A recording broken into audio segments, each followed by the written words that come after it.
preschool parking lot. David, I was in that exact location and also in the courthouse where a killer said an angel and a demon told him what to do. An all-new 2020 begins right now. Oh my God. An unlikely killer and an unlikely victim. This guy's bleeding to death out here. Twists and turns. Yeah, he had a hat on and it almost like a beard. Bombshells galore. It was just stranger than fiction. The shooter came across the parking lot and raised his arm. Pow, pow, pow, pow. Initially, people have no idea what's happening, right? They think it's just some lone gunman. This person was targeted for some reason. A young father of two senselessly murdered, dropping his child off. Everyone was scratching their heads. Why was Rusty Snyderman murdered? After the shooting, the suspect took off in that minivan and sped off. What did you notice right away about him? His black beard didn't belong. I mean, it was just, I knew it was a fake beard. It just didn't make sense to me. It just seemed too elaborate and too Hollywood. There were some previous incidences that were very odd. He's running. I think he has a gun in his back pocket, and now he's running away. I don't know who the hell he is, and I don't want him by my house. And then all of a sudden, the entire investigation shifted. That had to be pretty disturbing. Looked over Rusty and I said, I'm going to get the justice for you. Hopefully get your revenge.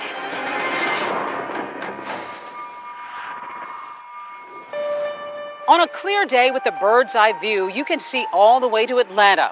It's big city problems in the distance. Here in Dunwoody, Georgia, crime and danger seem to be somebody else's problem. Until one November morning, this suburban bubble is about to burst with a bang. It was a beautiful fall day right before Thanksgiving. People were running their morning errands. Parents were dropping their kids off to the preschool. One of those parents is Rusty Snyderman, who's on his way back to his car after dropping off his 2-year-old son. Witnesses told police they saw a silver minivan pull up, a man hop out, walked up to Rusty, didn't say a word to him. Walked up, he turned around, pow, pow, pow, pow, pow. I heard a couple of loud pops and looked up and looked over and saw right in front of me shooting Rusty. Shot him several times. I mean, it was pretty much point blank range. The barrel was either at or right at his skin when fired. There was actually soot deep into the wound from the projectile. And then calmly and coolly walked back to his vehicle and took off.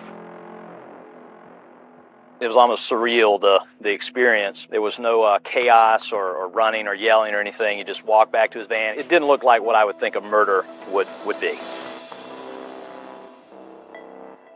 They thought it was a movie. They were actually looking around for the cameras.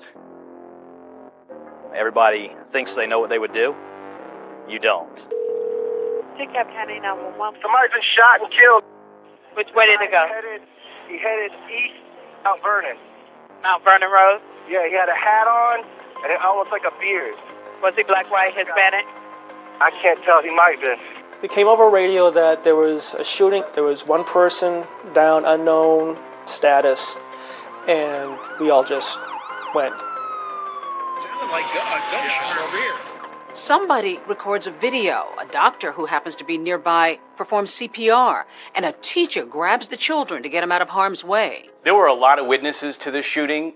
Everybody saw it happen. The shooter made no effort to conceal themselves. Honestly, when the call came out, I was shocked. In Dunwoody, everybody's pretty nice and everybody helps each other. So for something like this to happen, it was just a shocker. The community was absolutely scared. Again, it's not something that happens normally. There's not a lot of violent crime in that area at all. This guy's bleeding to death out here. The police and the ambulance are on their way. He didn't look conscious to me. He looked like he was struggling and trying to, there was some movement, but I knew that it wasn't good. There was a lot of blood everywhere. There were obvious gunshots to the patient. There was no pulse, and he was unresponsive. But that does not mean that you don't work this patient, because there have been times where we've been able to save patients. He was white, possibly Hispanic. I would say he's about 5'9", 5'10". He's got a baseball cap on. It's a silver Caravan, almost looks like a Dodge. He had a hat on. It looked like he had a beard and a silver caliber gun. Let me know when the officer gets right there with the patient. And then who? Everybody's doing that. Okay. All right. Thank you. So we did notify surrounding agencies. I started hearing rumblings about a shooting not far from where I live, probably about a 10-minute drive from my house. And that in and of itself was shocking because it's a very safe community. Let's go now to Channel 2's Mike Pachinik with the latest on what he's learned. Mike. At the time of Rusty Snyderman's murder, I was a reporter at WSB-TV in Atlanta. I'm Mike Pachinik, Channel 2 Action News. His murder happened that morning. I came in the afternoon and was assigned to go back to try to find people who knew Rusty, knew his family, try to get to the bottom of who he was and why somebody would want him murdered. How did you first learn about the Snyderman shooting? It was in the news, obviously. Yeah, it was all over the news. A husband is shot and killed right after he drops his child off.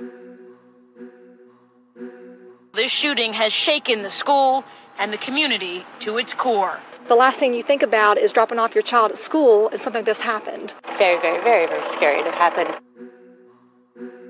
Tragic. Every parent is scared. Every parent who's got a young child in daycare is scared. They didn't know what the motive was. So it was big news in Atlanta. To me, honestly, it looked like it was professional. It was just the calmness of it. It didn't seem like it was a crime of passion. It was just very cold and calculated. The shooting did happen at close range. There was no indication that Rusty was going to do anything or was trying to attack the person. It was a purely one-sided shooting, and close range to me said it was personal. Right now, they are out actively searching for the man that shot this father. Rusty Snyderman's car was parked right there where you see that orange spray paint. Well, it looks like a hit. You know, happened in broad daylight with witnesses around. I absolutely didn't believe at any point that it was a random shooting. It was somebody that looked like targeted him on purpose. In the time it takes to count to 4, the innocence of a schoolyard, backpacks, snacks, goodbyes, shrouded in gun smoke, and now mystery. The school and several of the businesses in this complex do have security cameras. Dunwoody police tell me right now they are actively looking at that video to see if they can get a better description of the suspect. Initially, people have no idea what's happening, right? They think it's just some lone gunman? No one could come up with a motive. Random shooting at a daycare center right after a child has been dropped off. This person was targeted for some reason, but nobody knew what that reason was. Still ahead, the clue you couldn't miss. What did you notice right away about him? Well, I noticed his black beard.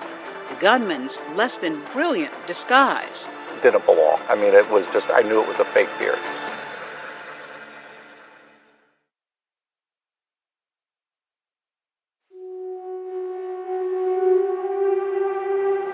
Here we are now at Dunwoody Prep. You were here, what was 14 years ago, I guess it was.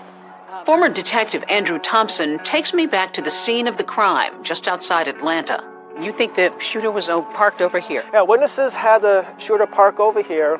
As Rusty came around this way, he came around the front of his car, and he turned to open the door. The shooter came across the parking lot and raised his arm, pow, pow, pow, pow. Rusty Snyderman had dropped off his child, and as he was exiting, he was shot multiple times by an unknown assailant who jumped in his vehicle and fled the scene.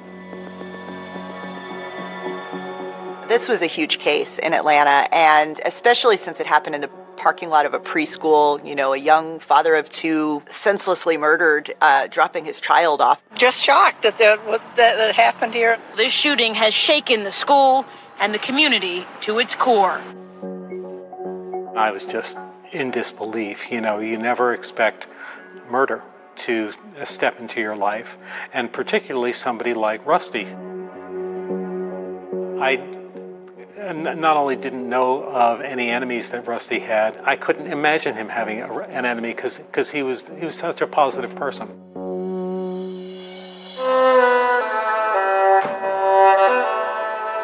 It was my first homicide. I didn't really know what to expect when I came up, but I just clicked right into professional mode and remembered all the steps that I needed to take that I learned back in the academy. You started organizing, you start putting things in motion for witnesses and evidence, but you do something unusual. You bend down to the victim. Yeah, after I got everybody where I thought they should be and got the base information, I came back over and I looked over Rusty and I said, I'm going to get the justice for you. I'm going to get this guy and hopefully get your revenge. I wanted to assure him that I was going to do the best that I could to bring the killer to justice. And I said, have faith. And I went and started doing my job. I was tasked with going back and trying to just dig into the family a little bit, find out who they were and where they worked, what sorts of things were important in their lives. He had a very outgoing personality. He was very engaging. He was very funny. He was fun to be with. Rusty always had a lot of friends. That goes to Rusty's personality. You know, Rusty would leave an indelible mark on people. He had a personality that always would, bring you in. And tell me about the family and what you learned later on about them. Rusty and Andrea started dating in college. The two met at Indiana University at a retreat for Jewish students. By all accounts, they had a fairy tale romance, and when they finished school, Rusty got an opportunity to get his MBA at Harvard. They had lived together for 7 years. They'd been together a long time before they got married, and she was just part of the family then. They were a good team. She presents very warm, gives you a huge embrace. So, yeah, I had a good feeling about them. They had a good marriage. They had 2 young kids. They had a beautiful home. They had a wonderful life. They had a lake house where they spent their weekends. I've never seen him happier than being a dad. He was a big kid at heart himself, and he just adored his kids. He was so natural. He just naturally had the skill to connect with them, and he would sit on the floor and play with them. And not everyone has that natural ability, but he really did. Rusty is getting a lot more time with the kids because Andrea has taken a demanding new job. There's lots of travel. Florida, Colorado, even to Europe. She was feeling good about it. I think she liked it. I think she was challenged. It was a good change for their family, so I was happy for them. Police begin to look, of course, at the family as they begin to investigate this case. What did they discover about the couple? Are they happy? Are there struggles? There was no indication of any strife in the home life. They were your typical successful, upper middle class, hardworking couple. Now investigators turn back to that security camera video of the bearded killer in the minivan. The key point of evidence we had was the daycare has a camera there that overlooks the central parking lot. And that was the only visual that we had of the suspect's vehicle driving around once, then coming back around again. It's a silver Caravan, almost looks like a Dodge. He had a hat on, it looked like he had a beard, and a silver caliber gun. Witnesses told police that they saw a silver minivan pull up to the scene, and after the shooting, the suspect took off in that minivan and sped off. 2 odd things about that van. 1, witnesses say the license plate was missing.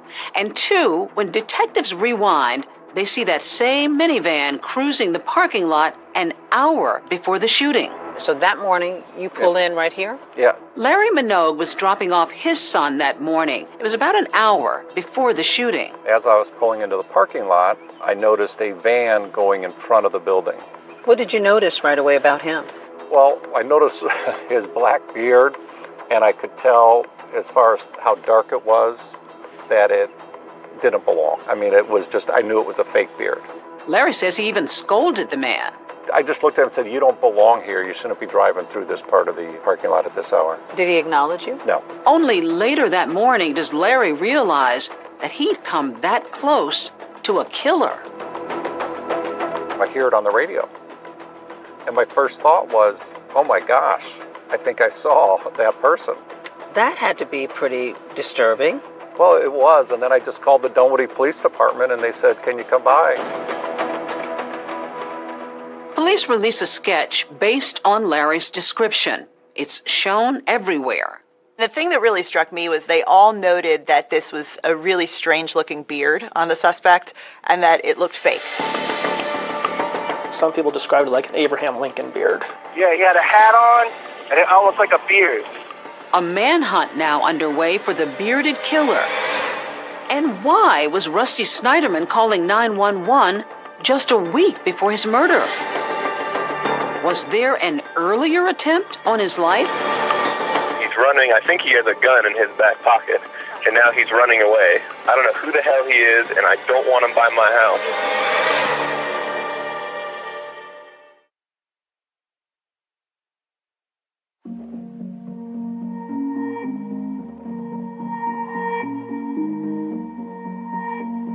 Everyone was scratching their heads. Why was Rusty Snyderman murdered? They were really focused on chasing down any lead they got because at the time they had no credible information as to who had done this. We got a lot of leads. Everybody was fielding phone calls for leads, and because you put something out like that, especially where the public is very interested, and you're going to get a lot of calls.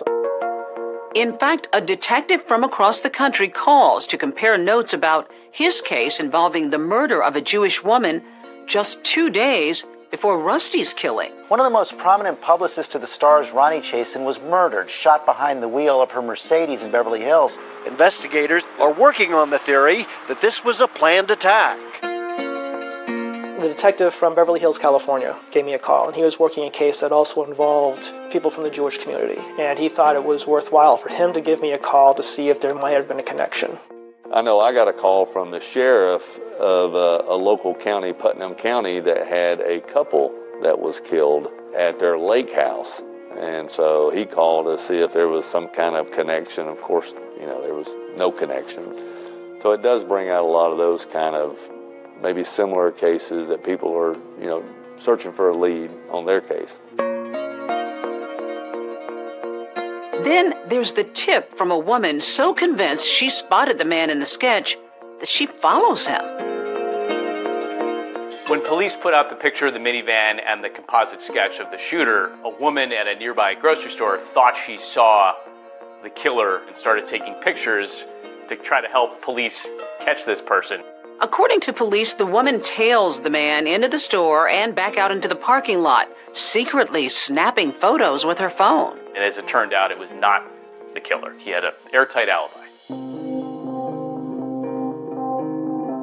With any investigation, they always want to start by finding out whatever they can about the victim. And so in this case, they dug into where Rusty had worked, what sort of business ventures he was involved in. We spoke to his business partners.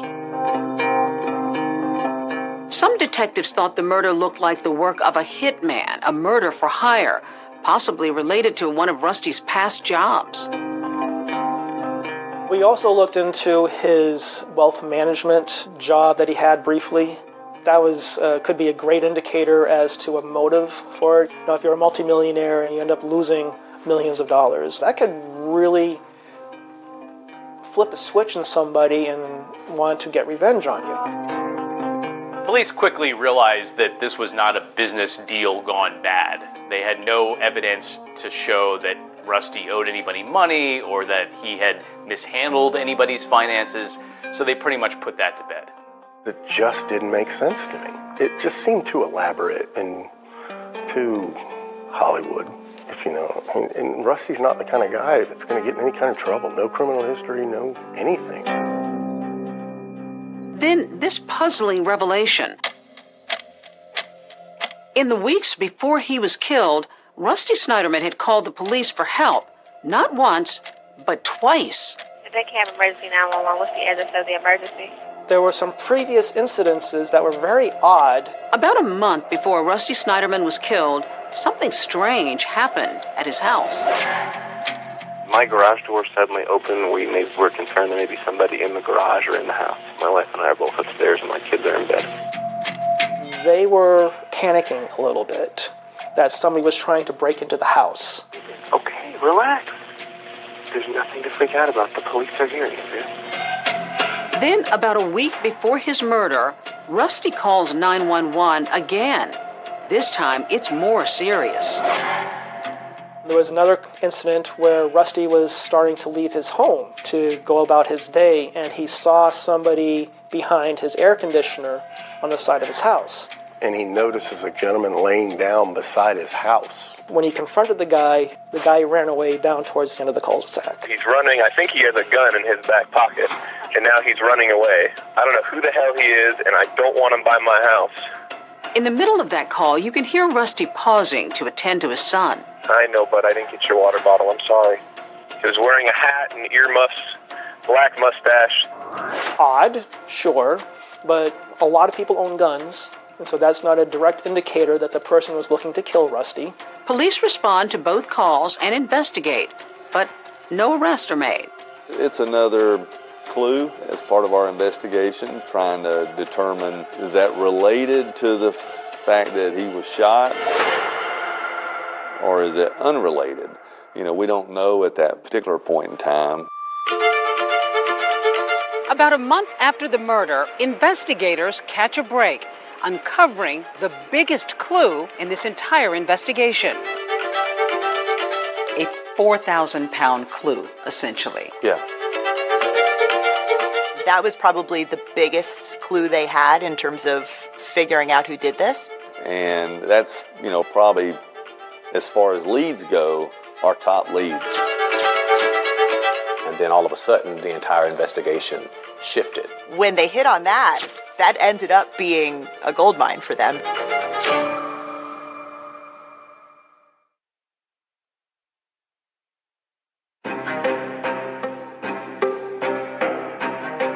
They say a picture is worth 1,000 words, but Police Chief Billy Grogan and his team will settle for just one clue hidden in those crime scene photos. Anything that leads to the man in the sketch, the black-bearded killer who shot Rusty Snyderman and then escaped in a silver minivan. Any sort of serious crime like this, you start with the closest people to the victim and work your way out. Investigators speak with Rusty Snyderman's wife, Andrea, several times.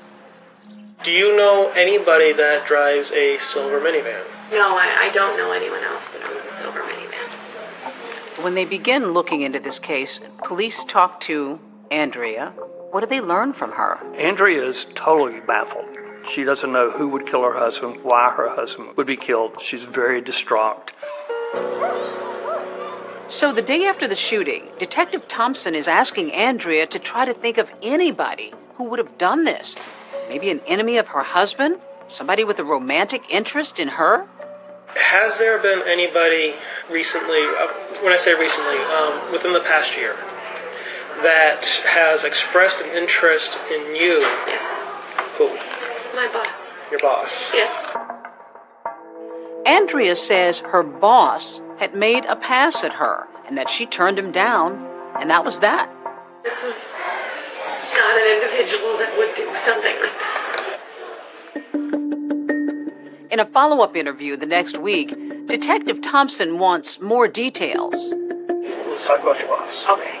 How did he approach you with expressing an interest?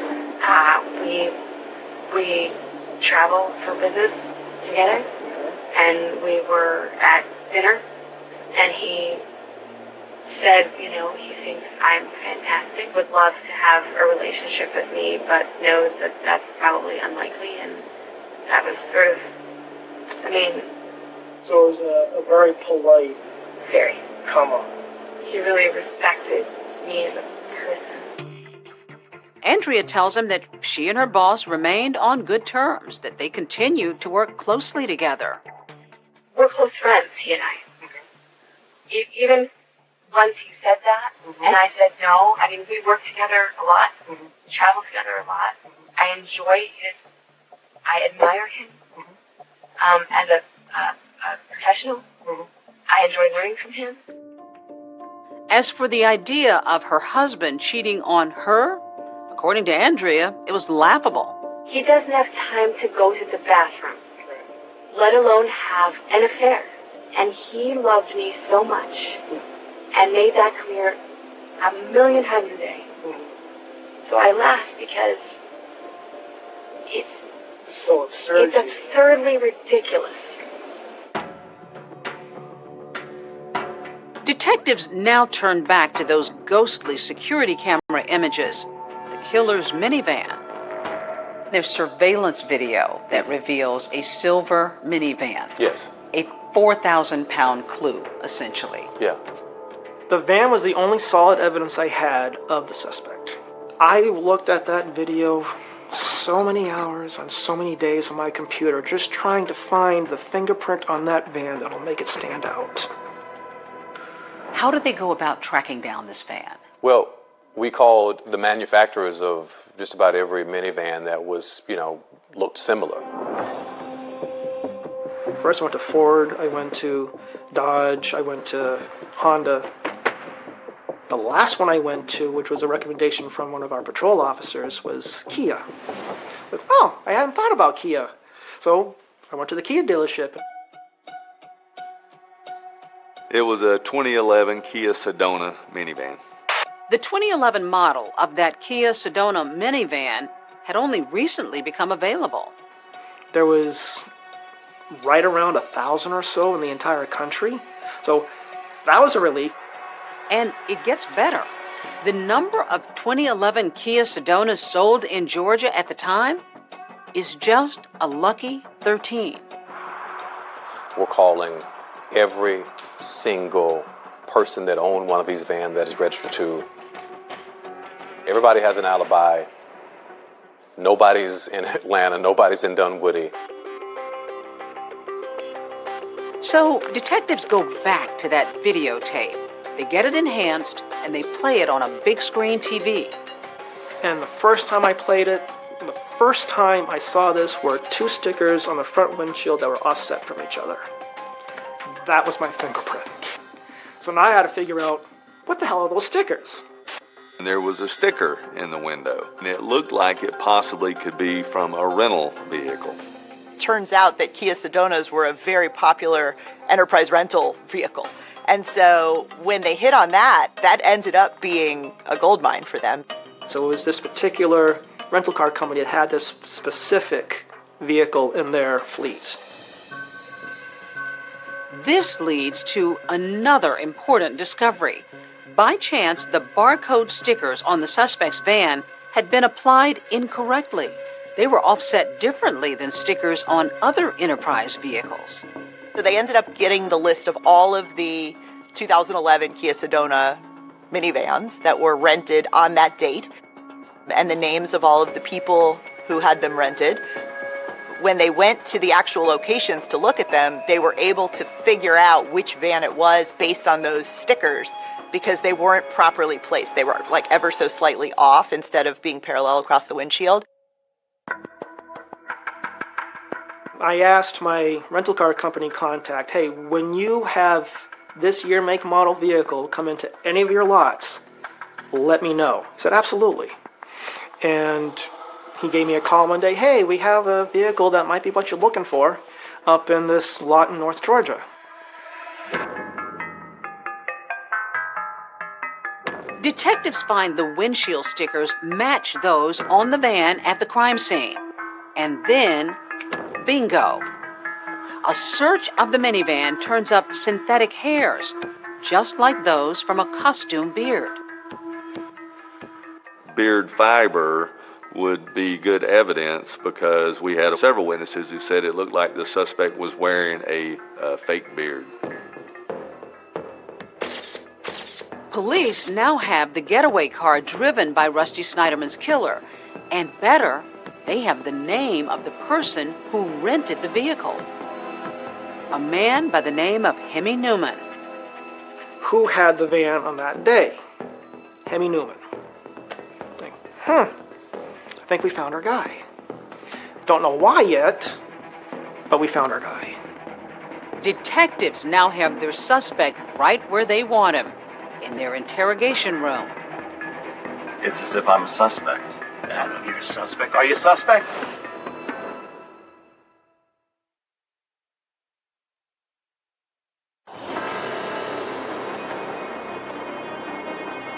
The man in the minivan, the man suspected of shooting Rusty Snyderman, is Hemi Newman. It's a name that doesn't ring a bell with police at first. Now, we're hot on the trail of Hemi Newman. Now, we had to find him. We had to talk to him, see what he wanted to say. And detectives do what anybody else might do. I Googled his name and found his LinkedIn resume. Surprisingly, the suspect, Hemi Newman, is a big executive at GE in nearby Marietta. Then lead detective Thompson gets a call from his bosses. It's like, hey, we have Hemi. We're going back to the precinct. Meet us there. Great. So I rushed back to the precinct. By the time I got back, the sergeant and lieutenant were already in the interview room talking to Hemi. Not many suspects bring an iPad to an interrogation room, but this one did. You okay? What? You all right? It's unnerving to be in a room like this. At the time, the Dunwoody Police Department is in an office tower, the kind of building where ordinarily an executive might feel right at home. I want to get into the incident with Rusty on that day, November 18th. You don't expect an executive with GE to be in our interview room, being interviewed about a homicide, but yet he was. Listen, I'm going to talk to you about the day of the shooting, but as everybody else, I'm going to read you your rights on it. Your Miranda rights. Do I have to worry? I don't think so. I'm not worried. Newman isn't under arrest. He's there voluntarily. But when police read him his rights, he hesitates. You understand? Do I need a lawyer? Do you need a lawyer? I don't know. I'm asking you. This is what you need to ask yourself. These questions, do you feel like asking you questions about Rusty? You No, need a lawyer? not at all, but you're reading me this, and Well- I've never been in a situation like this. The two detectives that were in there, him and another one, were obviously playing off each other, trying to get what they could out of Hemi Newman. In the beginning, we wanted to see why he had the van. I mean, this is not rocket science. You're a smart guy. You're not signing away your mortgage. No, I'm not signing away my mortgage, but this is very uncomfortable. You're in the business world. You see papers all the time. I know, but you read Miranda rights, and it seems like it's as if I'm a suspect. And you're a suspect. Are you a suspect? I don't think I need to be a suspect. I shouldn't be a suspect. There's no reason why I should be a suspect, but you're reading me my rights. He was very calm, unusually calm. I want to know what happened on the 18th. I got to know. Okay, and I was at work. I think he was trying to find out what we knew as much as we were trying to find out what he knew. Do you know why I'm calling you?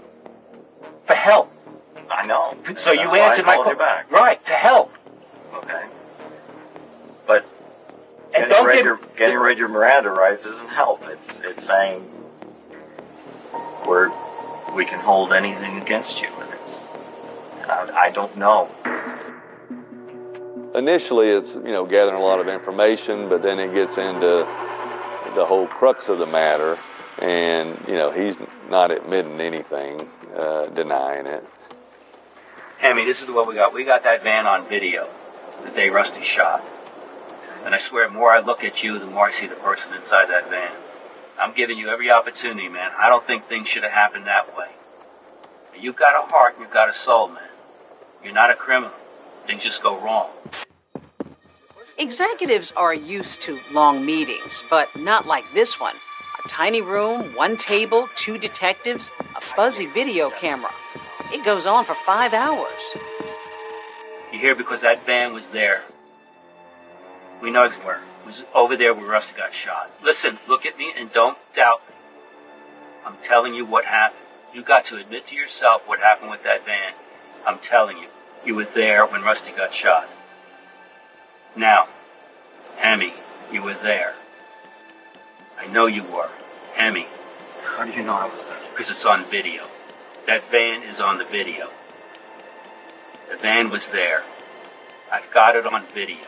You're at the parking lot. You're there with Rusty. The question is, why'd you shoot him? Why did it have to get done that way? One investigator leaves the room and then comes back with photos of that rented minivan caught on camera at the crime scene. This is the van, okay? And that's your van. I don't know what to tell you. I'm telling you that Hemi,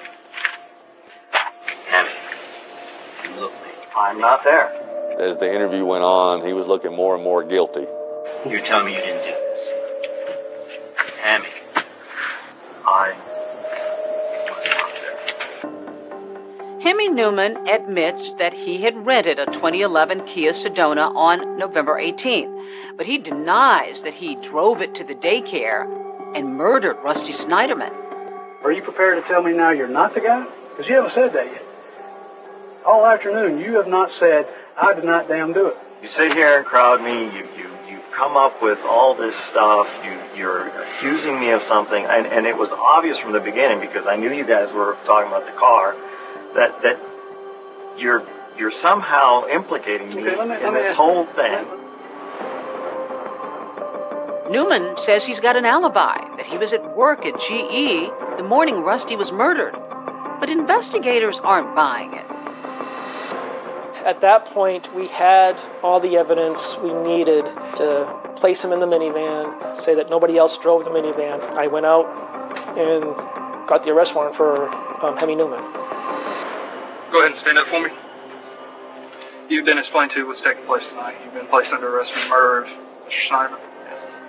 At the same time, while we were finishing the interview, we were confident we had our guy, and we had a whole lot more work to do. No, it's far from close. You need a probable cause to make an arrest. You need a lot more to get a conviction. Police say they've got the man who shot Rusty Snyderman, but they still don't know why, what, or who could drive a man like Hemi Newman to kill. The big question that hung over all of this is what could drive someone to commit murder? It was becoming more and more clear that there was a lot more to the story.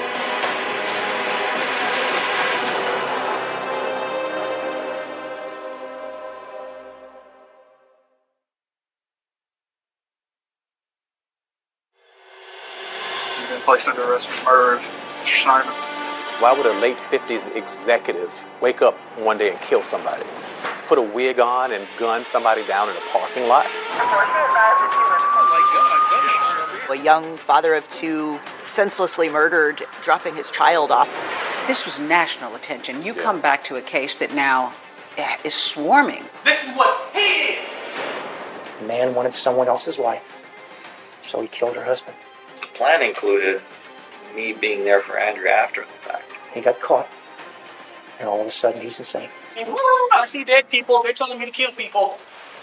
What was that all about? What was this description of a demon and an angel? A demon that sounded like Barry White and an angel that sounded like Olivia Newton-John told him to do this? Like, come on. We're talking about a self-proclaimed delusional individual who killed my husband. How does she come across? Not like a grieving widow. Andrea Snyder, adulterer, liar, and master manipulator. Where is the evidence that she was a party to the murder of her husband?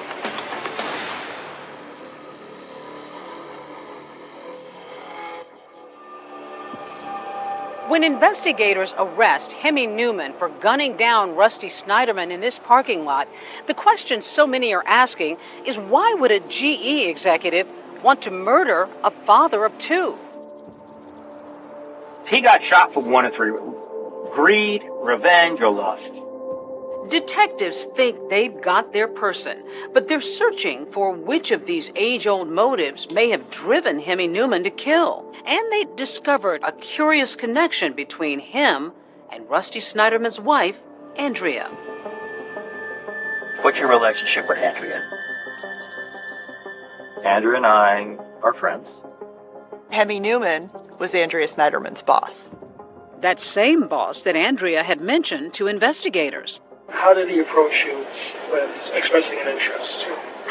He said, he thinks I'm fantastic, would love to have a relationship with me, but knows that that's probably unlikely. You can only imagine our surprise, when we have the paperwork from the Enterprise and Google your name and you're her boss. During the interrogation with police, they pressed him on the nature of his relationship with Andrea Snyderman. I find her attractive, and I indicated that to her. Then I said, I'd like to continue to develop the relationship. And she basically said, no, I'm committed to Rusty, and that ain't gonna happen. They began to learn that Hemi Newman's marital life was not great. In fact, at the time of the shooting, he had moved out of his home. Problems in his marriage and Newman's attraction to Andrea Snyderman, all of this and a potential motive for Rusty's murder begins to take shape for police. Jealousy gets in the heart. Envy takes over. The mind starts working. And that life looks a hell of a lot better than mine right now.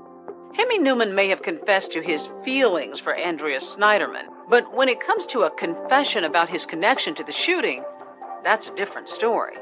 I was not there. I did not pull the trigger on the gun just like Rusty Snyderman. At the end of the interview, our detectives arrested Hemi Newman. You're arresting me? That's what I'm saying. After his arrest, Newman pleads not guilty to a charge of malice murder. Myself and a detective went to Andrea's house to deliver the news that we had arrested the person who killed her husband. We made an arrest on the case. Are you serious? We have. Do you have the person in custody? That's all I said. Anything else? Who is it? It's a boy. Are you kidding me? Please, no. Sorry to tell you, but it is. Oh my God. The Dunwoody police called me and said, we've made an arrest. And so I said, who? As soon as I knew his name, it just made my skin crawl. The murder trial for Hemi Newman, the man accused of murdering a father outside his child's daycare center in Dunwoody, is moving fast on this very first day. All eyes are now on courtroom 5D here in the DeKalb County Courthouse as Hemi Newman's trial is about to begin. But before opening statements, a big surprise. Newman now admits that he killed Rusty Snyderman, but says he's not guilty because he was mentally ill when he committed the crime. All right. You may be seated. The state may proceed with its opening statement. Boil it down to a sentence. The man wanted someone else's wife, so he killed her husband. He got caught. And all of a sudden, he's insane. At this point in time, the defense will have an opportunity to give you their opening statement. This case is not about what happened. We know what happened. This case is about why. Hemi was like a puppy in love. He felt that he and Andrea were like soul mates. Even though Hemi Newman has now admitted to firing the gun that killed Rusty Snyderman, prosecutors still need to lay out their case. So they begin by tracking his movements the day of the shooting, beginning with his morning at GE before sunrise. So he's up at his office at 5:30 something. Turns on his computer, does a few things, and without using the elevator, exits Defendant used the stairs and went out an unmanned back door. The cameras in the employee parking garage, they caught the defendant leaving in the silver Sedona Kia van. Prosecutors argue that just 2 hours after Hemi Newman shot and killed Rusty Snyderman, he fills up his rental car with gas, returns it, and then heads back to work in his own car. You even got video of Menor, dressed the same as he arrived that morning. Chris Lang, CHRI. Then prosecutors call Chris Lang to the stand. He was in the parking lot that morning, and in a dramatic display, DA Robert James demonstrates how Snyderman was shot. There's a person that just comes out of nowhere and shoots him several times. If you're laying on your stomach, okay, with your head towards me, okay. From where you are there, the shooter would have been right here. We never did find the weapon that was used, but I guess we had the next best thing. Say your spelling name for the record. My name is Jan Da Silva. Jan Da Silva was important in the trial as well. Yeah, Jan was able to connect the dots because we could show that it looks like he committed the murder, but we didn't have a murder weapon. Can you tell us where you actually listed the gun? It was a website. Mr. Da Silva said he had sold a Bersa 40 caliber Thunder pistol. I showed him the lineup and he immediately identified Hemi Newman as the person he sold the gun to. Do you know who the person was that contacted you? Yes, sir. What was his name? Hemi Newman. I asked him, do you still have the test fire casing that comes with the gun when they sell it to you? Typically, after somebody buys a gun, it comes with what's called a test fire casing, a spent bullet that essentially proves that the gun has been tested and works properly. Jan Da Silva said he actually had given that casing to his girlfriend, and luckily for investigators, she still had it. Prosecutors say that souvenir shell casing matches the bullet casings found at the crime scene, linking the gun to the murder. What would have been about a week after he sold the gun to Hemi, Hemi came back up to the restaurant where Jan Da Silva was working as a valet. He started off by saying, don't ever have a mistress. Don't ever have a mistress? Yes, sir. And Newman tells Jan Da Silva something else about that gun he'd recently sold him. He told me he just tossed it on the Lake Lanier, and that he was okay because he made sure that it was tossed in somewhere where nobody can find it. What does this all begin to tell them about Hemi Newman? This was a massive cover-up. All right, Mr. Deputy, we're in recess till 9 o'clock tomorrow morning. All right. A well-planned cover-up and proof, according to prosecutors, that Hemi Newman was very much in his right mind when he planned this murder. But now his trial is about to take a truly bizarre turn, one that includes some of the world's most famous musical names.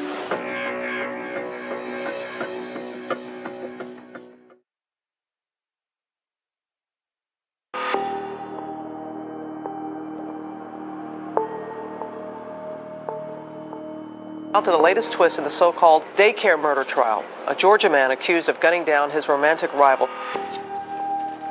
Tell me how intense this was. This was national attention. It's the most intense case I've ever been involved with, and I've tried high-profile cases. Bring in my jury, please. The prosecution painted Hemi Newman as a lying, cheating man who was faking his mental illness, who wanted Rusty Snyderman out of the picture so that he could marry Andrea Snyderman, take their money and her children, and ride off into the sunset. Hemi was broke. All those things came out. In his interrogation, he was unhappy in his relationship with his wife. You have all these expenses, and we have no money. I told my wife, I said, we don't have any money. We're broke. The defense, meantime, painted a picture of a troubled man with undiagnosed bipolar disorder who had a traumatic childhood. The answer of why in this case, it actually begins with Hemi's father. His father was a concentration camp survivor. Very difficult man, very distant man, not very loving. Our belief was because of his bipolar disorder, he didn't have the capacity to know right from wrong at the time of the shooting of Rusty Snyderman. To counter that argument, the state shows jurors videos of 2 different evaluations of Hemi Newman with a court-appointed psychiatrist. What I've been told that I need to do, and that's Rusty to die. And this is where the trial takes a truly bizarre turn. During the summer of 2010, the defendant claims that he was visited by a 6-foot dark demon. Also, he claims a 6-foot bright white angel came to him. Is it a low voice, a high voice? A deep voice. Almost like a very white. That's right. According to Newman, the demon in his head sounded like the R&B legend behind hits like Never Never Gonna Give You Up, seen here on pop music TV show Top Pop.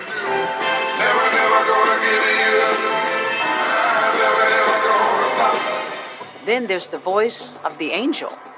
The Australian played in Greece. What's her name?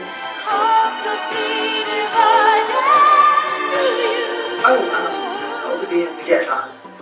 That's the best way he could describe it so that we could understand what he was saying. What was that all about? There are essentially 2 ways you can be acquitted if you commit a crime and you claim that you're insane. One way is what we call the right from wrong test, that you were so far gone that you don't understand the difference between right and wrong. The other way, which was the centerpiece of this trial, is that you were suffering from a delusion that compelled you to do the act. When he comes, I think he's real. Okay. Do you think he's real now? What do you think he is? Now, I'm talking to you and sort of analyzing it. Yeah. Probably not. Hemi Newman's defense says that part of his psychosis was a belief that Rusty Snyderman's children were actually his, and that he needed to kill Rusty to protect them. The plan included me being there for Andrew after the fact. Okay. It wasn't only killing Rusty, but also the protection and being there for the children. Hemi's goal in shooting Rusty was to save Rusty's children from the same kind of torment that he himself experienced as a child. He thought he was doing the right thing by killing Rusty to save his children. And during those recorded interviews, Newman makes some surprising allegations about his relationship with Andrea. We get a very briefly, it was just a very brief kiss. That was it. And then I told her, I said, we're going to regret this. Newman also discusses a business trip he says he took with Andrea, where he claims they ended up alone in a hotel room watching a movie together. I was already pretty late. She put on her pajamas, I put on my pajamas, and we decided to watch the movie in bed. And we became intimate. And You had intercourse? no. And then I went back to my bed. Andrea denies this ever happened, and Hemi Newman continues to maintain that he and Andrea never had a sexual relationship. But prosecutors think there could have been another motive: money. Rusty Snyderman had a couple $1 million life insurance policy that really became a focal point for investigators. He wanted Rusty's life, and he wanted Rusty's wife. He wanted the money because they're wealthy. The house was paid for. I think the house at the time was worth almost $1 million. State calls Andrea Snyderman, Judge. It's becoming clear that at this trial, there's one person everybody wants to hear from. Do you have any idea why the defendant would have these feelings toward you? I think I'm a pretty nice person. And when Andrea Snyderman takes the witness stand, it's a very hot seat. Do you know why Mr. Newman would have emailed a friend that you finally gave in? No, I don't. We're talking about a self-proclaimed delusional individual who killed my husband.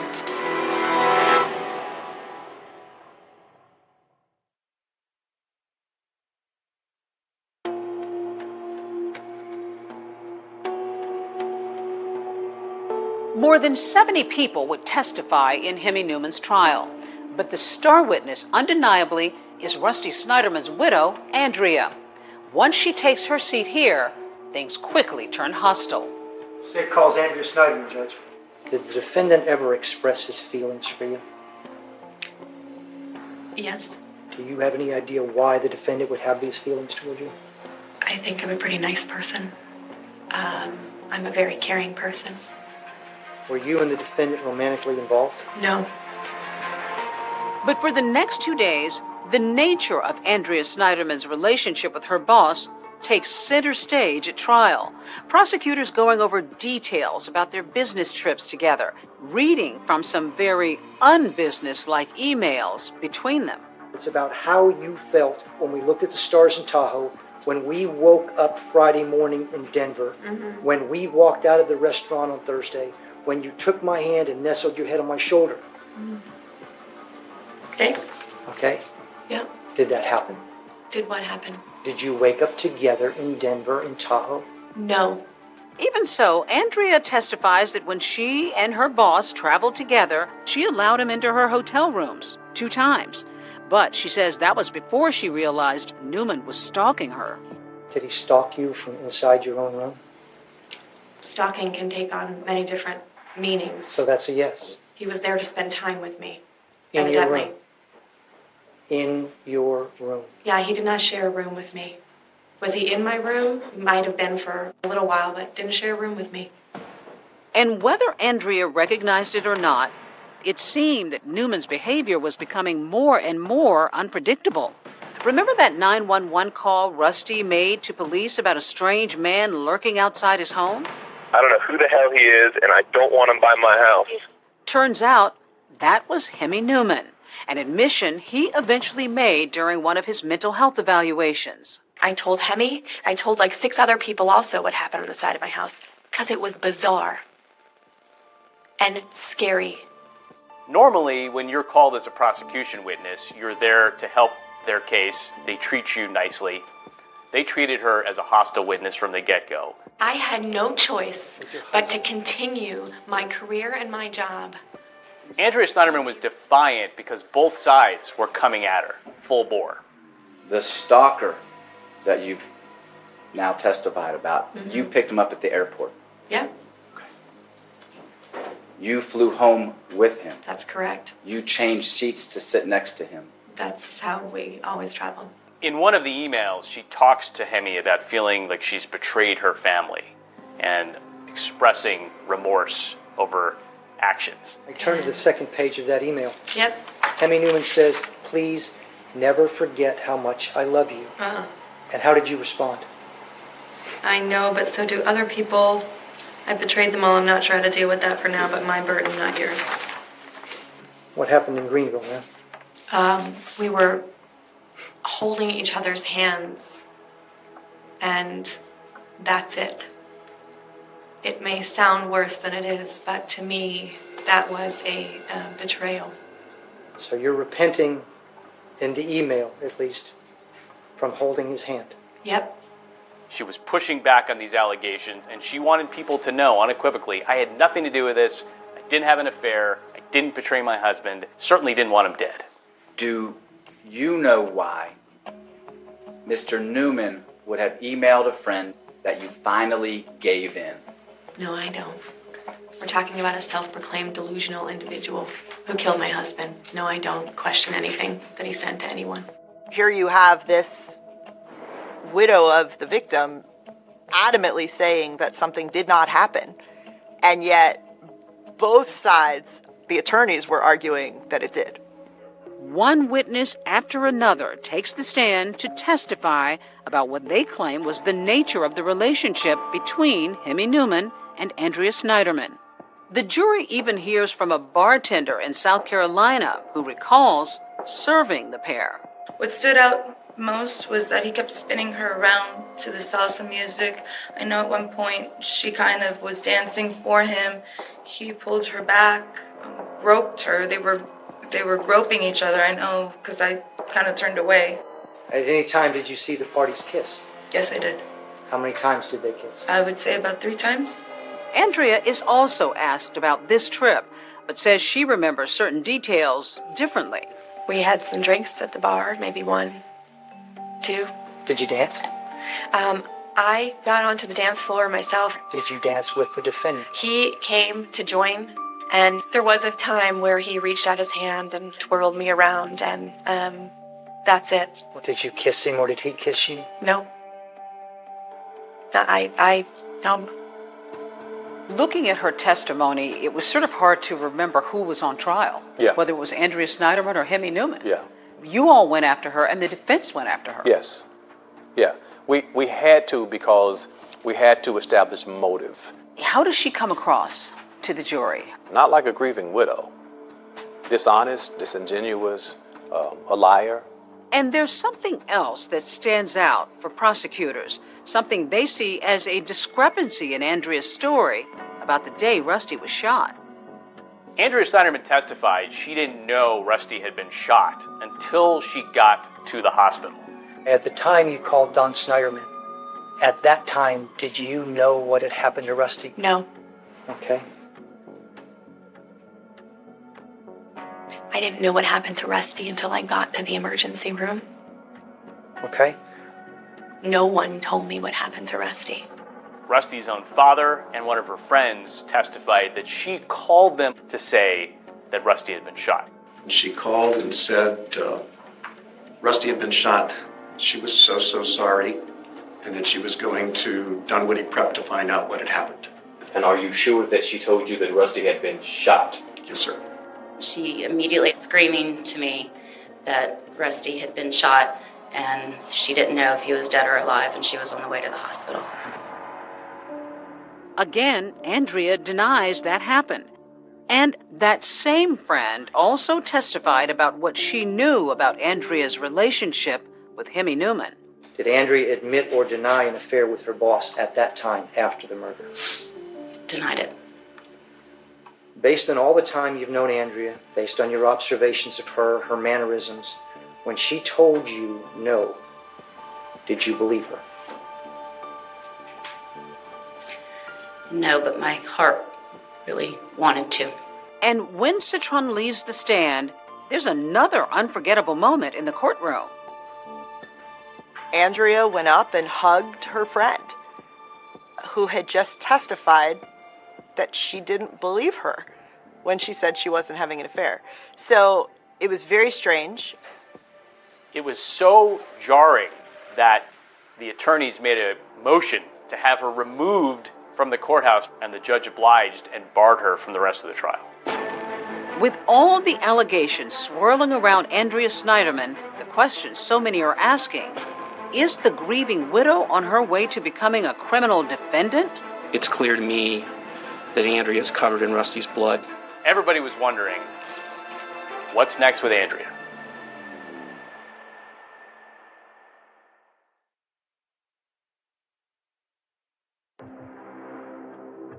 Dramatic closing arguments in the daycare murder trial. Just what motivated Hemi Newman to kill a man outside of that Georgia daycare depends on who you believe. The murder trial for Hemi Newman is moving fast. The jury could have this case as early as tomorrow afternoon.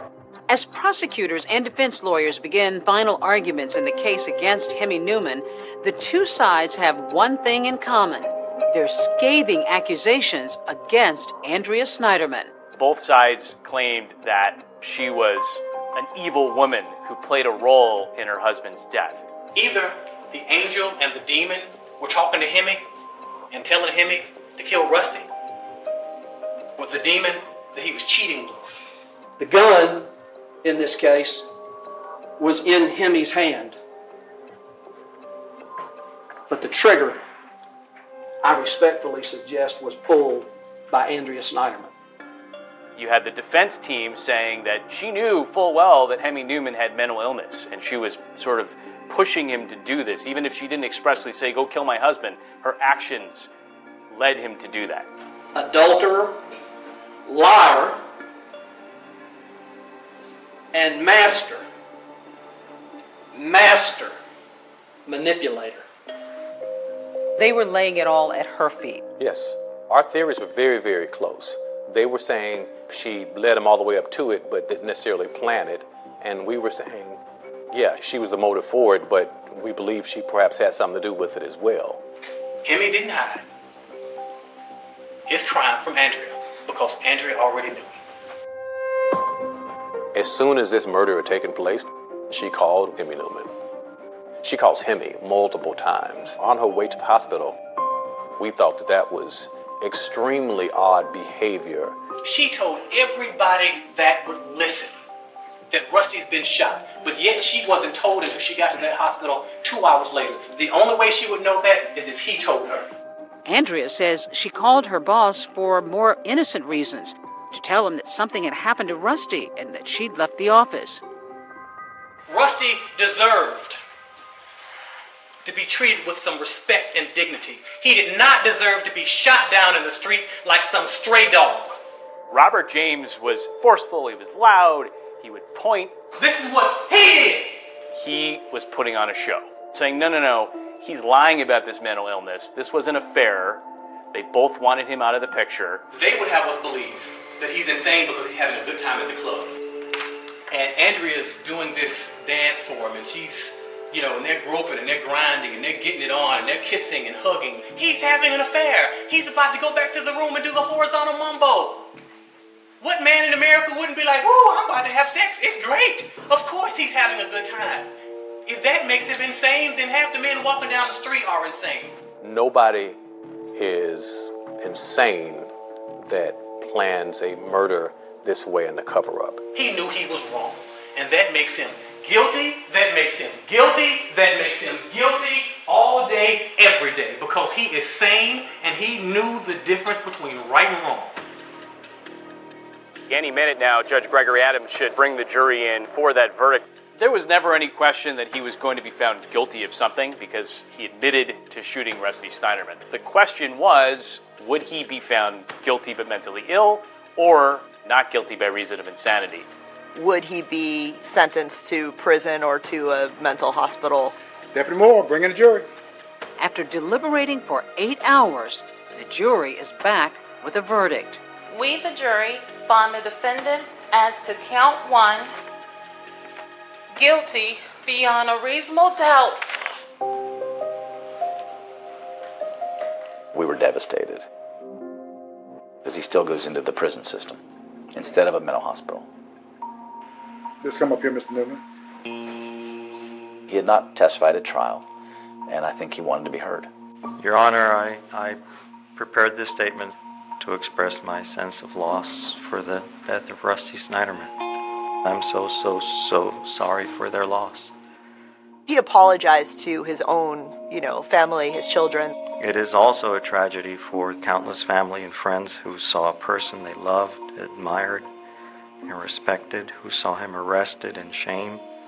He talked about himself. It was sort of all about him. Kind of felt like, woe is me, I'm sorry I got caught. Ultimately, the judge sentenced Hemi Newman to life without parole. Throughout this case, Rusty Snyderman's family, specifically his brother Steve, were at the forefront. He was kind of the family spokesperson, and he didn't mince his words. It's clear to me that Andrea is covered in Rusty's blood.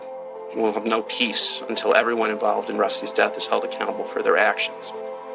Andrea Snyderman releases a statement saying she was, quote, grateful for and relieved by the verdict, and describing her husband as an amazing man. Everybody was wondering, what's next with Andrea?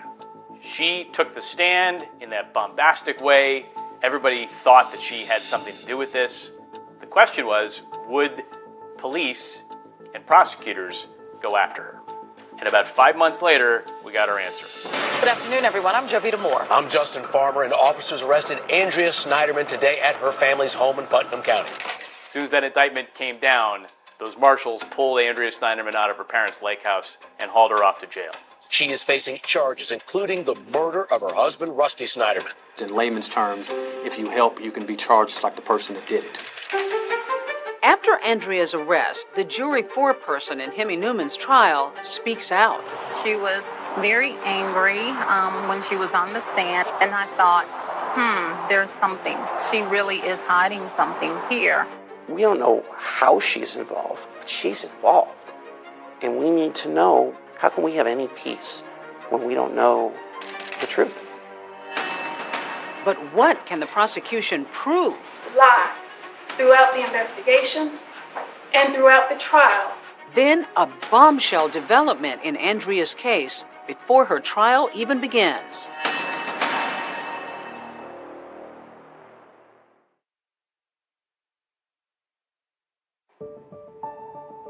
When the indictment itself came out and charged Andrea with malice murder, a lot of people were surprised. I always had empathy for her, but, at the same time, there were all of these unanswered questions.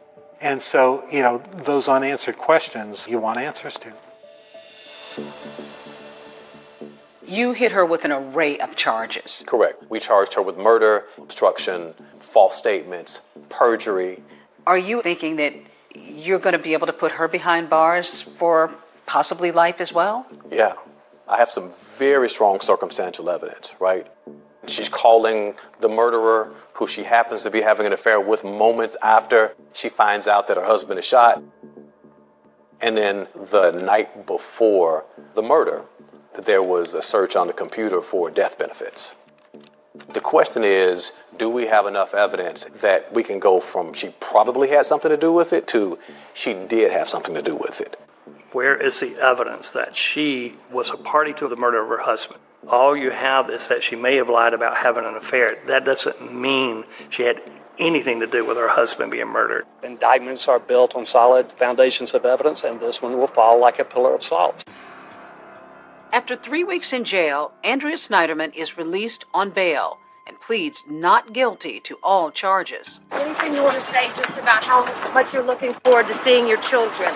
The judge put her under house arrest. She couldn't even take her children to school. On the eve of her murder trial, nearly a year after she was arrested, Andrea Snyderman's in court when the DA drops a bombshell. I'm standing before the court, standing before millions of people perhaps, asking for the court to dismiss the case right before trial. Robert James, the DA, had to go in front of the judge and admit that he did not have enough evidence to proceed with a murder case against Andrea Snyderman. I believe that it would be unjust and unethical to go forward on a charge that I am not 100% sure someone is guilty of.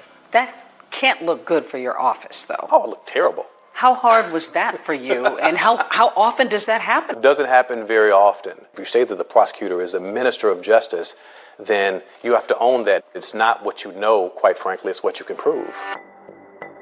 Murder charges against Andrea may have been dropped. Mr. Deputy, bring in the jurors. But in August of 2013, prosecutors moved forward with her other charges, including lying on the stand and hindering the investigation into her husband's murder. Across the board, we believe that she lied to police and she lied on the stand. She hid evidence and she concealed it. She remained silent. She didn't tell them that she was a willing participant with Hemi Newman in this relationship. The fact that she called Hemi and the fact that she texted Hemi, she hid from the police. She suspected him immediately, but she hid her suspicion. Her husband wound up dead, not because of anything she did. She didn't hide it. She didn't conceal it. She didn't know about it in advance. She did not try to deny the relationship. She gave them his name, and she has cooperated time and time and time and time again. Was there a concern that Hemi Newman might testify against her? I kept thinking up to the day we were going to start trial that we would find out there's this new surprise witness, but that never happened. I was hoping Hemi would point a finger at Andrea to lessen his sentence. He never considered that option. Hemi continued to express his love for her. After 2 weeks of testimony and multiple witnesses... Excuse me, Deputy Garrett, if you could bring in the jury, please. The jury has a verdict. We, the jury, find the defendant, Andrea Snyderman, count 1, hindering the apprehension of a criminal, guilty. Count 2, guilty. Count 3, guilty. Ultimately, Andrea Snyderman is convicted of 9 out of 13 counts against her. Just 18 months after testifying at Hemi Newman's trial, Andrea Snyderman is right back in this courtroom, this time for her own sentencing. She tearfully denies ever having had an affair with her boss, asking the court for leniency. Please let me go home to my kids. Mr. Newman changed my children's lives forever by killing their father. Please don't make them live without their mother. Thank you. She blamed it on him, and she was the victim. She's not a victim. Self-preservation is the only thing on her mind. She lied to her family. She lied to her friends. She lied to us. It was more important for this criminal to protect herself rather than find and convict her husband's killer. We urge you to keep the results of her conduct that led her to lie in the forefront of your deliberations. The judge gave her 5 years in prison, and she's out in 10 months. With credit for time served both in jail and under house arrest, Snyderman is released on parole. And just when everyone thought the final chapter in the saga had been written, a new twist sees a very different-looking Hemi Newman back in court.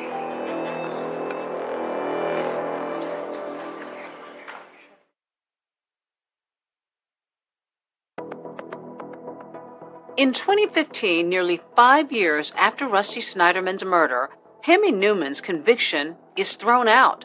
The Georgia Supreme Court finding that there was a violation of attorney-client privilege related to some of Newman's mental health evaluations. The prosecution had no right to subpoena experts that we hired that we did not intend to call as witnesses. A DeKalb County judge set Hemi Newman's retrial. This retrial is expected to last less than a month. Insanity is at the center of Newman's fate. In court, the formerly clean-cut GE executive appears markedly different.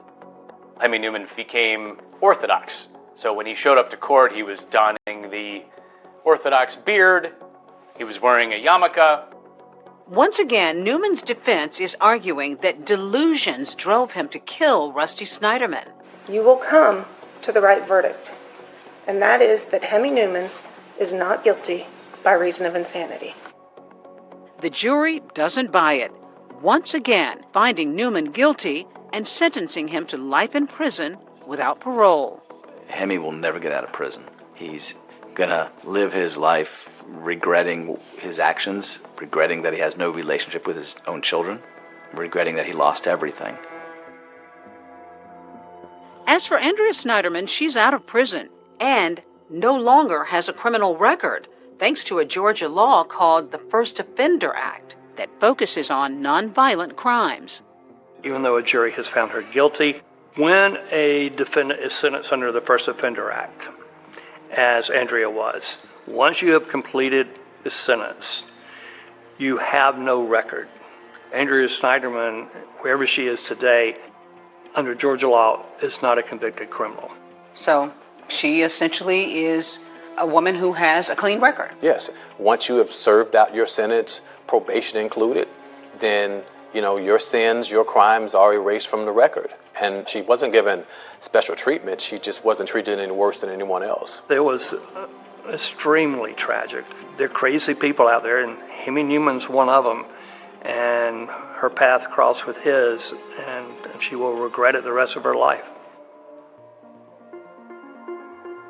Rusty was a wonderful brother. He was a great father. Sophia and Ian adored their father, and they were the light of his life. Every single day of our lives, there will be a hole in our hearts, in our lives where Rusty should be.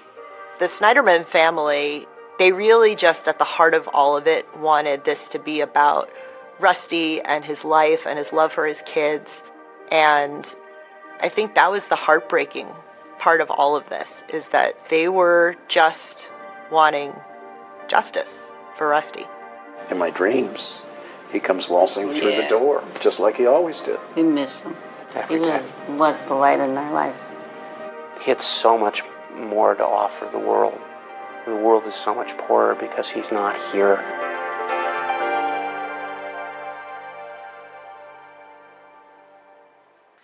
Rusty and Andrea Snyderman's two children are now 16 and 19 years old. And Andrea Snyderman successfully petitioned to have her last name changed, as well as those of her two children. That's our program for tonight. Thanks for watching. I'm David Muir. And I'm Deborah Roberts. From all of us here at 2020 and ABC News, good night.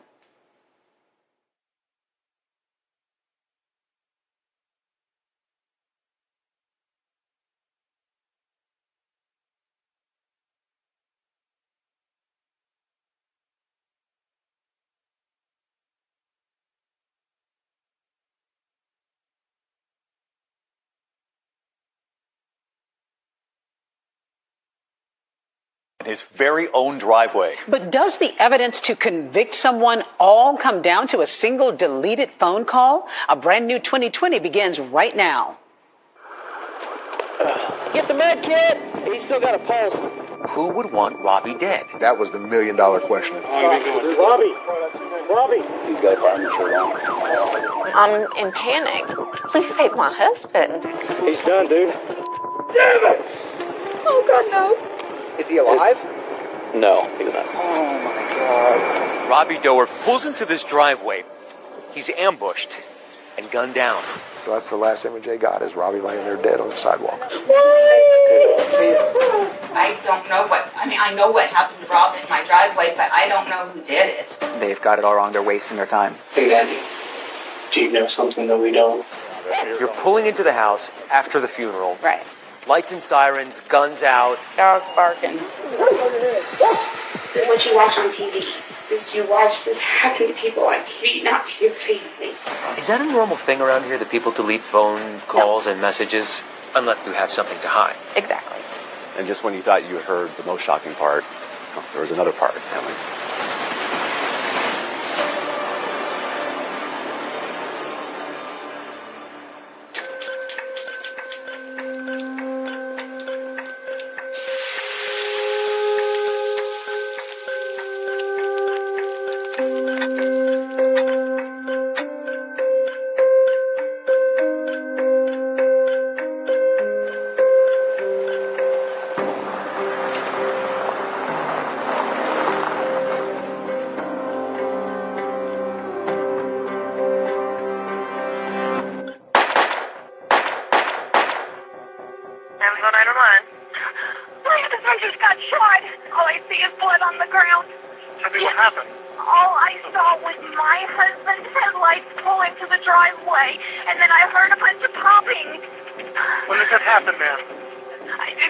Just a few minutes ago. Is the sailor still there?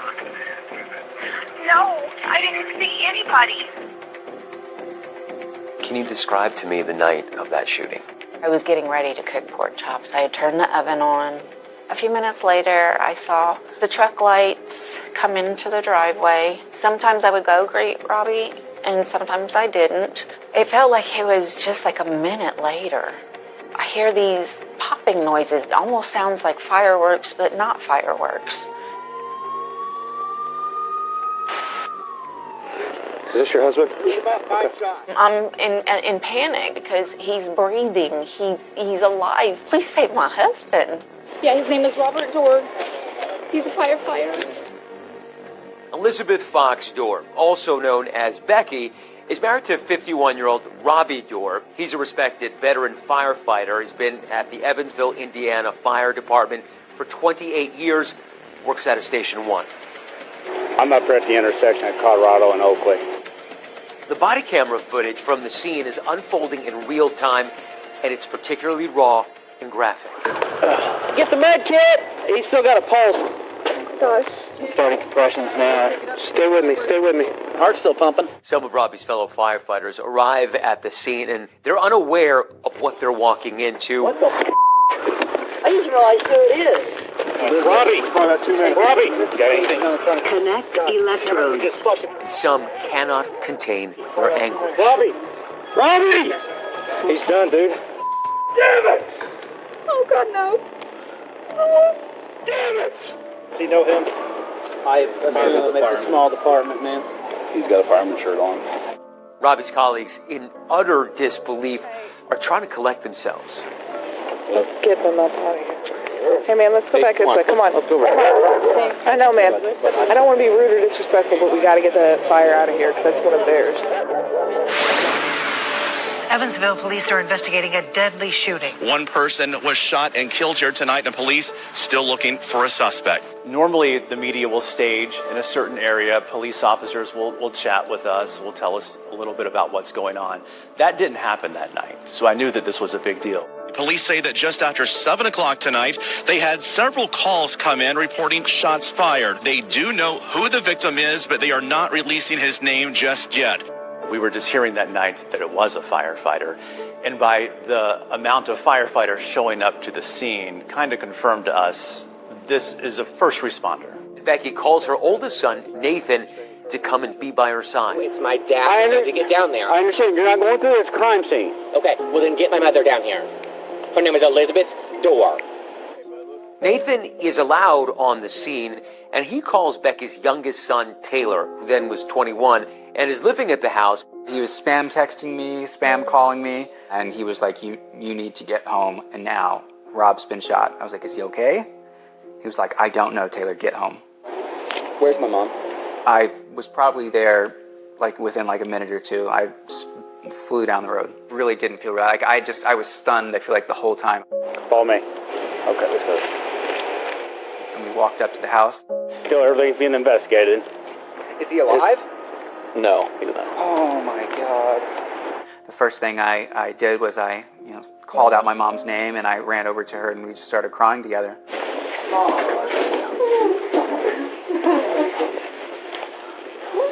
How many times had Rob been shot? At that point, I did not know. But I imagine it was a pretty messy scene. Yeah, 3 or 4 times, but I honestly don't know.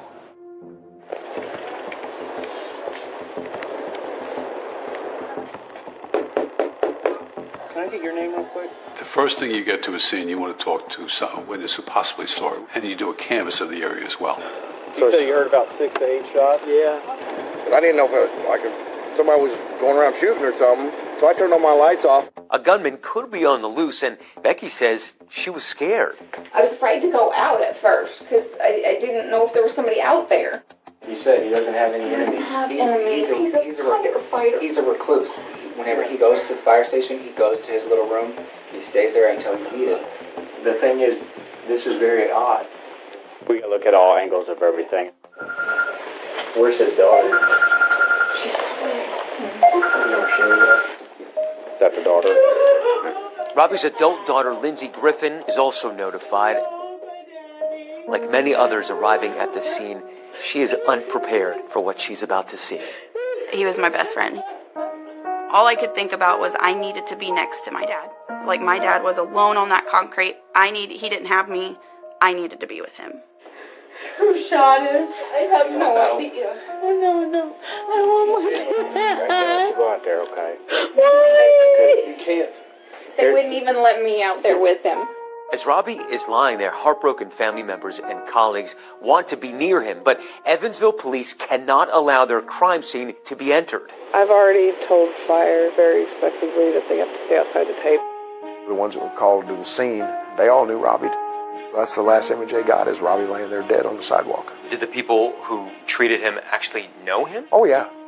When a member of the service, police officer, or fireman has been killed, you step outside your personal attachment to the case, then you protect the integrity of the crime scene, that you were able to get justice for that person who was the victim. They are turning their focus to gathering clues and asking questions. That's not a casing, that's an actual round. That's a round, yeah. The crime scene was very chaotic. We found no shell casings. Right away, there weren't any real solid leads. What do I want to say? I'm very, very little. Robbie's lived in his town his whole life. He's a firefighter for nearly 30 years. Who would want Robbie dead? That was the million-dollar question. Nobody could think of anybody. It just didn't make sense.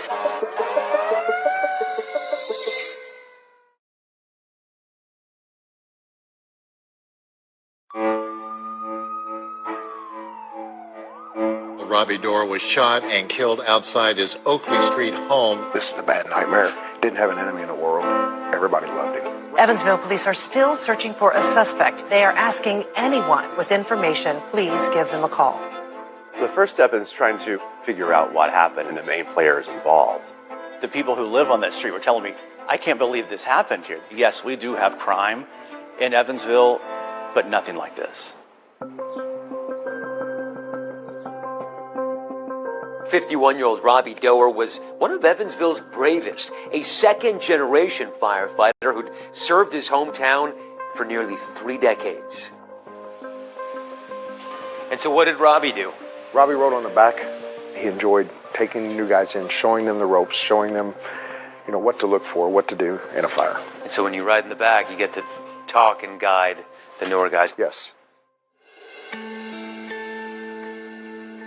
Life sucks without him. Sorry, I'm trying not to cry. That was my best friend, and now he's never going to meet his grandson. My aunt sent me a picture of my dad when he was a little kid, and him and my son are identical. And I mean identical. Robbie was a devoted father, husband, grandfather, and firefighter, and in addition to all those roles, he took on another. He was working full-time at the fast food chain Taco John's. You would think that being a firefighter would be enough. Firefighting is not a career you're going to get rich at. Firefighters only work 10 days a month. 20 idle days cost a lot of money. I quit my job to go be a general manager at Taco John's, and that's how I met Rob. Jokester that he was, always was there to make me laugh when I was struggling at the drive-thru. Robbie and Becky had known each other for 11 years before they started dating. Robbie would have done anything in the world for her. Rob was going to be the person that gave my mom a consistent life. Who did you grow up with? You were in the foster system? I was in the foster system till I was 4. Went from one foster home to another. At the age of 4, Becky is adopted into the Fox family, as was Mandy Fillmore. You were 2.5, she was 4. Tell me about your big sister growing up. We played, we traded stickers, we jumped on the trampoline, swam, got in trouble. My father was a dentist. My mother was a dental hygienist, but she decided to stay at home with us girls and take care of us. They had a Christian handbell group called the Melody Bells. You performed at the White House. We sure did. We did twice. For Ronald Reagan for their Christmas party and for George W. Bush Sr. for their Christmas party. This is you? That one's me. That's Becky. That was at the 4-H fair. That one's Taylor. I think it's some baby shark. How many times have you been married? 6. Were any of them good decisions? The 6th. Robbie. Yep. He would do anything for me.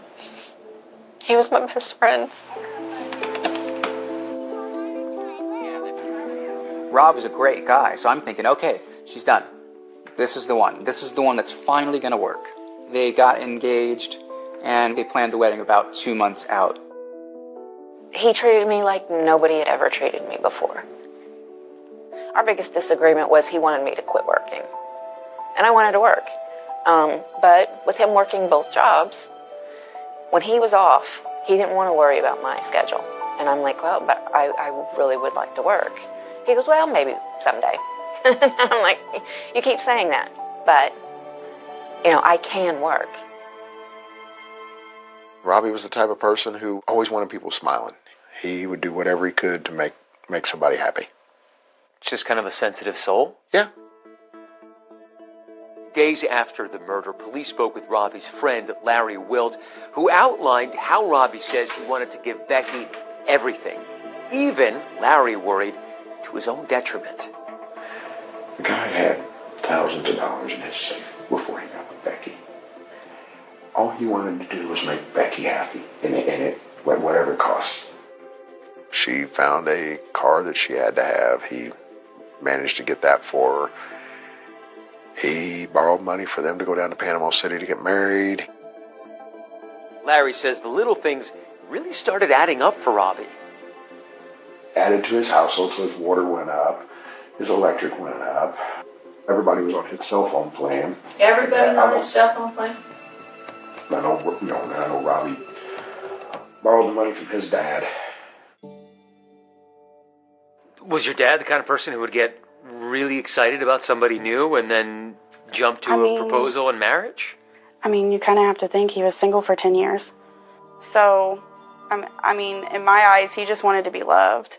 And so when he got that attention, then yeah. At this point, detectives want to learn more about his relationships and the final hours of his life. Robert Dorr walked into an ambush. What's going on in his world that would have caused this to come to his own home in his driveway? It was an assassination. The medical examiner discovered that Robbie was actually hit with 2 different types of projectiles. There's only a few types of weapons in the world that can shoot both shotgun and pistol ammunition. A Taurus judge is actually one of the types of firearms that shoots both shotgun as well as solid projectiles. The big mistake that the perpetrator made is by using a weapon that is easily identifiable. The detectives did a search for any stolen guns in the area. During that search, they found a pawn shop close by where a Taurus judge was stolen. Police are now on the hunt for that stolen Taurus judge handgun and any more evidence that may start connecting some dots. You're looking for anything that might help you to find out what's going on in Robert's life. Inside of the home, investigators found a 9-page letter.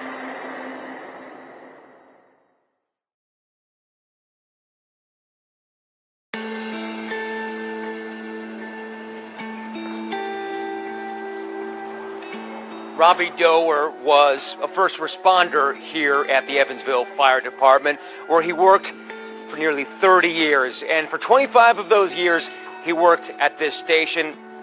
For most of that time, his best friend was another firefighter named Larry Wilt. And so this was one of the busiest fire stations, This is one of the busiest fire stations. The engine makes over 2,000 runs out of here, which for a city the size of Evansville, it's a lot. It's a lot. Robbie loved it. So he wanted to stay busy. 24 hours here, then 8 hours at Taco John's, and then, whatever else he was doing. Robbie was a very, very hard worker, but his love life was a little bit tangled. We're gone for 24 hours. So it makes it harder on family life. In Becky and Robbie's situation, they were building on experiences in previous marriages they'd been involved in, knowing what they wanted and what they didn't want. My dad seemed very happy at first. But then he started to feel insecure. He started to think she was cheating on him because he was like, she always deletes her text messages. Like, she never lets me see her phone. Turns out Robbie put some of his concerns on paper in a 9-page letter he wrote to Becky a couple of months before they planned to get married. In that letter, in his own handwriting, he's saying there was a problem. Can't remember the last time you approached me to hug or kiss me. I wish I could put that smile back on your face and make you look happy. You brought me out of the darkness and made life worth living. I wish I had the money to take you everywhere you want to go. I want to get the house all fixed up to something you like. I want you to have friends, and I swear I will not accuse you of cheating on me ever again. I never want to lose you. Why was Rob so concerned that you would cheat on him? He'd been cheated on from my understanding, but so had I. I tried to reassure him that that's just not going to happen. Had you ever cheated on your previous husbands? No. Never. There was a friend that actually was the very first person my parents ever let me go out with. He would reach out to me, but just wanted to know if I was doing okay. I told Rob about it, and he felt that maybe something would be rekindled. Did you see this guy? No. Becky's sister Mandy tells me that when it comes to love, they both tend to make miscalculations. Here's the deal. If anything, if we make bad decisions, we make them based in love. You and Becky? We make bad decisions trying to love people. Like the mistakes have been because you've loved people? Yes. Yes. You fall in love easily? No, I wouldn't say so. I mean, I guess it depends on the person. But in May of 2018, Mandy quickly fell for a charismatic stranger named Larry Richmond Sr. Tell me the story of how you met Larry. I was working at the Dollar General, and he came in, and when he handed me the money, he made sure to touch my hand and look me in the eyes and make it clear that he enjoyed what he was looking at. And he's charming too in person, isn't he? Very much so. A few months after Larry met Mandy, he moves into her home. Mandy's daughter Mary was also living at the house. Larry was always really gentle with my mom. I don't think I've ever seen her happier. Tell me who Larry is. We met him on Thanksgiving of 2018. Rob and I went out with them 3, maybe 4 times. What was your impression of Larry when you had dinner with him? When we first met him, he seemed okay. Did you communicate with Larry Sr. outside of these double dates? Only when he would call me and ask me where Rob was. But I always let Rob know when he had called. What else did you talk about when you spoke? He wanted to know what me and Rob did to have fun when we had our date nights. Then another phone conversation was because he wanted to know what Rob did, how he went about asking for my dad's blessing for asking Mandy to marry him. Larry Richmond Sr., at the age of 17, was convicted of murder, spent 22 years in prison, was released in 2018, out on his own. Did you know at the time that he had been convicted of shooting a 7-year-old man and killing him? No. He'd spent 2 decades in prison. No, knew nothing about that. Didn't know anything about his criminal past? No. My sister said that he had been in trouble before, but that he was on the right track. She brought that man to a Christian household and sat him down at a long dining room table and had dinner with everybody. And didn't tell a single person that he had just gotten out of prison for murder. How quickly into dating him did you know that Larry had spent nearly 2 decades in prison? He told me immediately. Immediately. He presented it like it was an accident.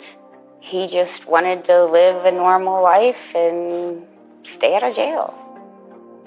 While Larry seemed to play down his crime to Mandy, in reality, he had pleaded guilty to knowingly killing another person. At first I was like, oh, that's not great. But then slowly, my mom convinced us. She was like, he's a changed man. He was very warm. He was very nice. Meanwhile, it has been 6 days since Robbie was gunned down. The family, Becky, Mandy, Larry, and large numbers of the community are now gathered to lay Robbie to rest. We actually live streamed it on our website for our viewers to watch because there was such a community interest in this story. There were so many people that I had never met, so many people that showed up. This legacy of integrity is what the foundation of the fire department is working on. This service today in no way fully be right or have the fullest length of time and respect to honor Robbie. Did you speak at the funeral? Yes. He never backed down to trade shifts with anyone if they needed anything for their families. Lindsay, when you were born, I seen a smile on that man I never thought I would see again. Robbie spoke often of not wanting to spend his life alone. Becky, you made his life whole. Rest easy, brother. We'll take it from here. Then, in a dramatic turn, just minutes after they pay their final respects to Robbie, police move in on 2 leads. So Larry was arrested when you came back from the funeral? Yes, and they took me away in handcuffs too. Hey, Mandy, do you know something that we don't?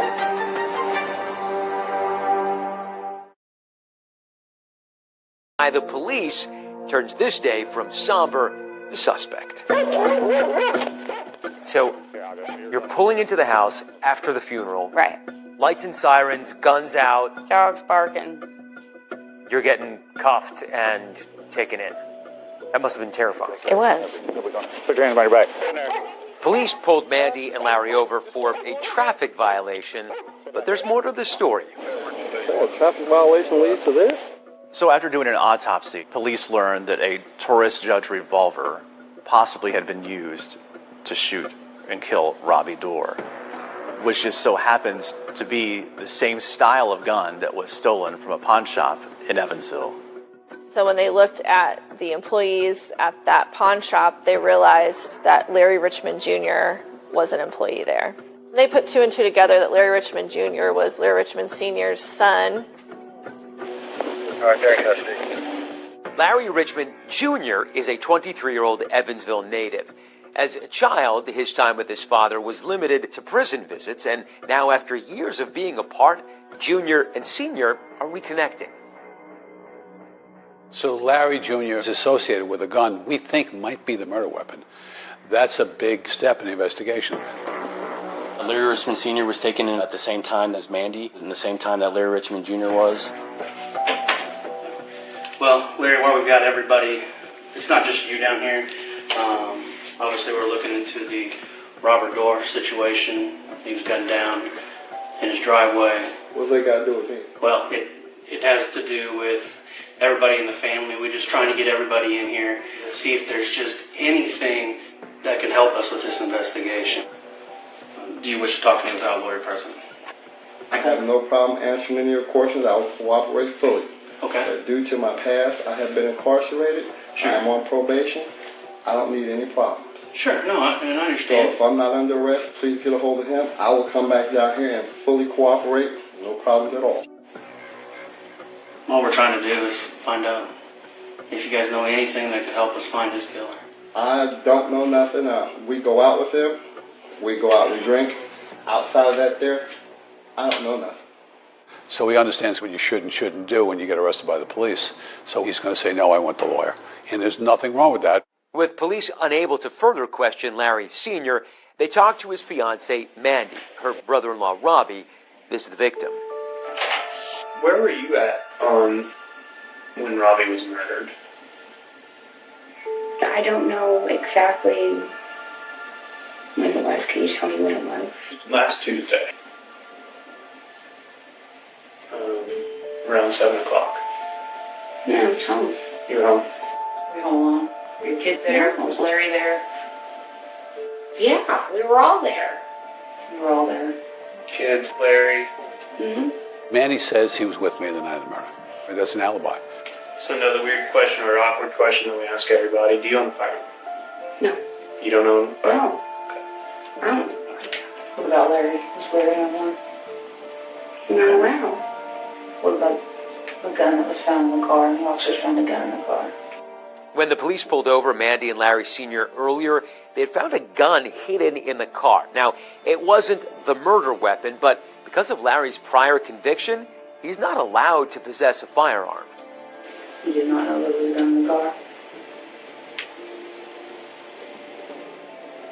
You all right? So you pretty quickly understand that Larry is now a suspect. Yeah, immediately. Immediately. Hey, Mandy. Do you know something that we don't? I feel like I'm in the twilight zone. Does it feel like a betrayal? This is what you watch on TV. You watch this happen to people on TV, not to your family. When they started to bring up this idea that Larry Richmond Sr. may have been involved, I think that was a situation for her that was very eye-opening and one of confusion, because she knew about Larry's past and she knew that he was trying to become a better person. At least that's what he was expressing to her. Mandy is clearly in shock, but she's insistent that her fiancé is not involved in Robbie's death. Amanda Fillmore was never a suspect, and police spoke with her. They found her to be telling the truth about almost every detail of her life, including intimate details with her and Larry Richmond Sr. and their relationship. And at this point, they had started, connecting the dots that, at least alluded to Larry Richmond Sr. and Larry Richmond Jr.'s involvement with respect to the stolen firearm. We have two more people down here now involved in this case. Mm-hmm. And one is your dad. Okay. And things aren't looking so good here. Okay. What do you know about this gun? And it came up missing the day of or a couple of days before I started at the pawn shop. That's not true. I've talked to the regional manager, I've talked to the ATF guys. That's not exactly the way it's going down. The gun came up missing while you were an employee. Yeah, yeah. I was sitting in the pawn shop, and then somebody came up and said there was a gun outside. And then we called it in. So Larry Jr. is there when it's missing. And so now you know he's involved in this somehow. I got some bad news for you, son. I think you're heading down the same path your dad's heading. For detectives, nothing is adding up. So they make a drastic move and descend upon the Dorr family while they're saying their final goodbyes. So you watch as those 4 detectives take Becky away for questioning. Yes. The look on her face was just like stone. Tell us what happened. How this all went down.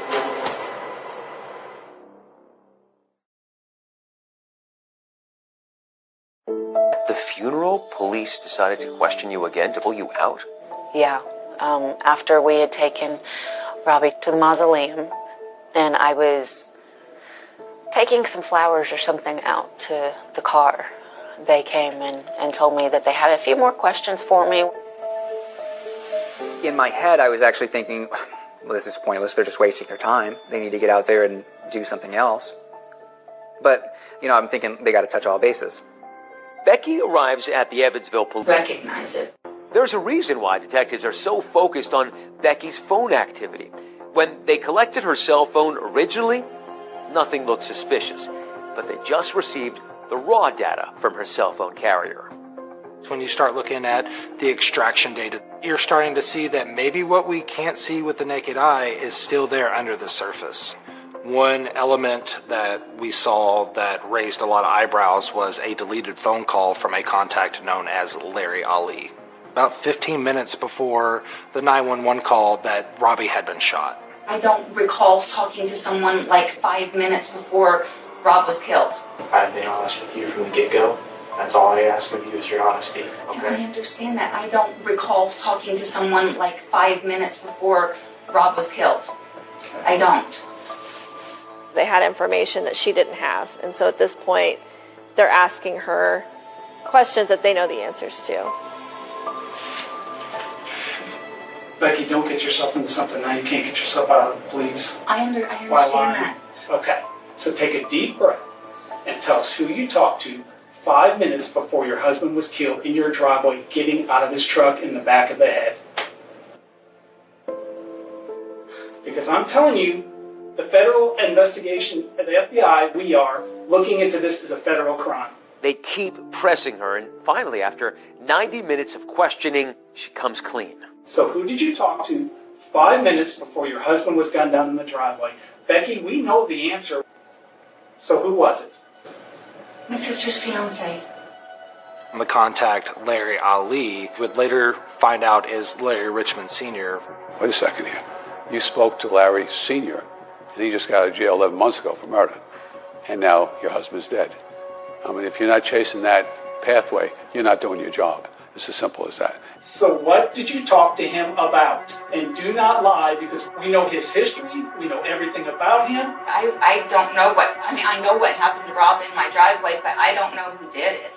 I don't know. I honestly don't know who did it. Why are you lying? You didn't even tell us about the conversation. We had to get to this point. She wasn't being forthcoming, especially for someone that just lost their husband, who would want the killer to be brought in and justice to be found. For Becky, I think nobody can prepare themselves to be accused of something they know they didn't do. I want the truth. Rob told me that recently, the last time that we went out with Larry and my sister Mandy, that they had been talking about lights on the garage. And that Larry would be coming out sometime soon to do a motion sensor. With Rob, though. Conversation basically was, I asked him about the motion sensor lights. 3 minutes later, put spot bullets in the back of your husband. Come on! You understand why police were a little bit concerned when they saw that you had a call from a felon who had murdered somebody else and had just gotten out of prison for it, And that call had happened minutes before your husband was gunned down in your driveway. I understand where they were coming from, but by the same token, I have a habit of erasing phone calls. I always have. And as soon as you got off the call with Larry Sr., you erased that call, you're saying? I erased that call. Who deletes phone calls? I do. Why? Because it takes up space in your phone. I don't think it does. I've never heard that before. But there's proof that I do. She deletes absolutely everything. And I know for a fact, if I were to send her, I love you, Mom, she would keep that and she would delete everything else. She will send a text message and then she will delete it. I don't know why. Is that a normal thing around here that people delete phone calls and messages? Oh no, I save all of my messages I save. Nobody I know does that. Right. Besides her. Unless you have something to hide. Exactly. Why hold a conversation back from us that was simply about a sensor light when this young man asked you how many times, any more phone calls, any more phone calls? I didn't want you to think that I was having an affair with him because I have not had an affair. I think Becky's motive behind denying the call was to protect not only herself but her family, and more importantly, to protect the relationship that she adored with Robbie. The truth is, I didn't ask or tell or request anyone to go with. Did I know someone was going to go with? Did I want it to happen? No. I would rather leave her than Robbie. And this is a nightmare. And I'm scared to death. I don't know what to do. And that's the truth. After hours of interrogation, detectives say they can't find much else that connects Becky and Larry Sr. to the crime other than that deleted phone call. But back home, a mysterious message awaits. He called and said he found a card with a note in it. Every step was shocking. And just when you thought you heard the most shocking part. Because in this family, bonds are broken. I called her in a fit of anger of murdering. And hearts are broken. Sisters don't do that to each other.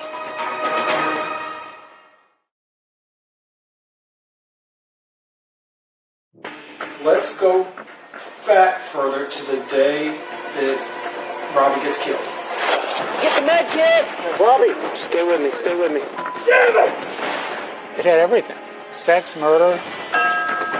Nothing in that conversation had anything to do with hurting anybody.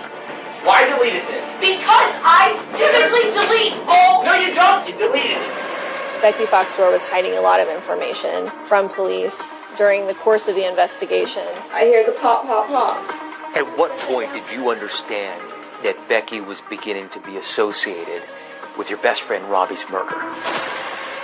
They've got it all wrong, She has nothing to gain from this. What do you think's going on between Larry and your sister? My little sister introduced that evil to my family. Not me. There is a trail that points back to you. I'm a monster to everybody now. And that's not the person I am.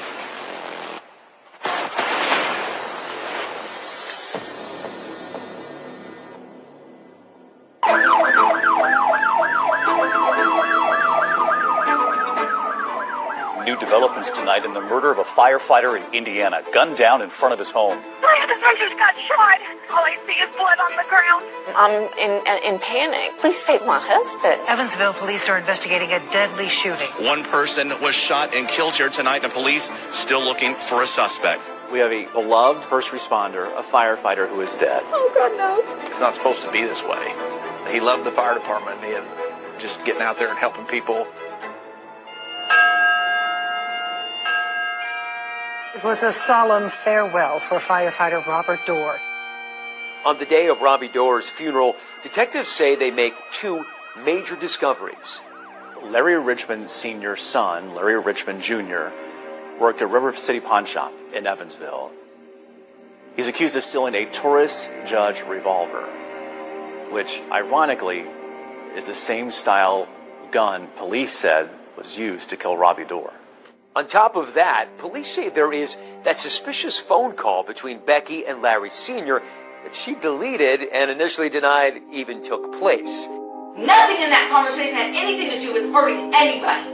It had to do with some stupid freaking lights, and it had to do with if we wanted to go out with them that weekend. And I told you. Why delete it then? Because I typically delete all... No, you don't. You deleted it.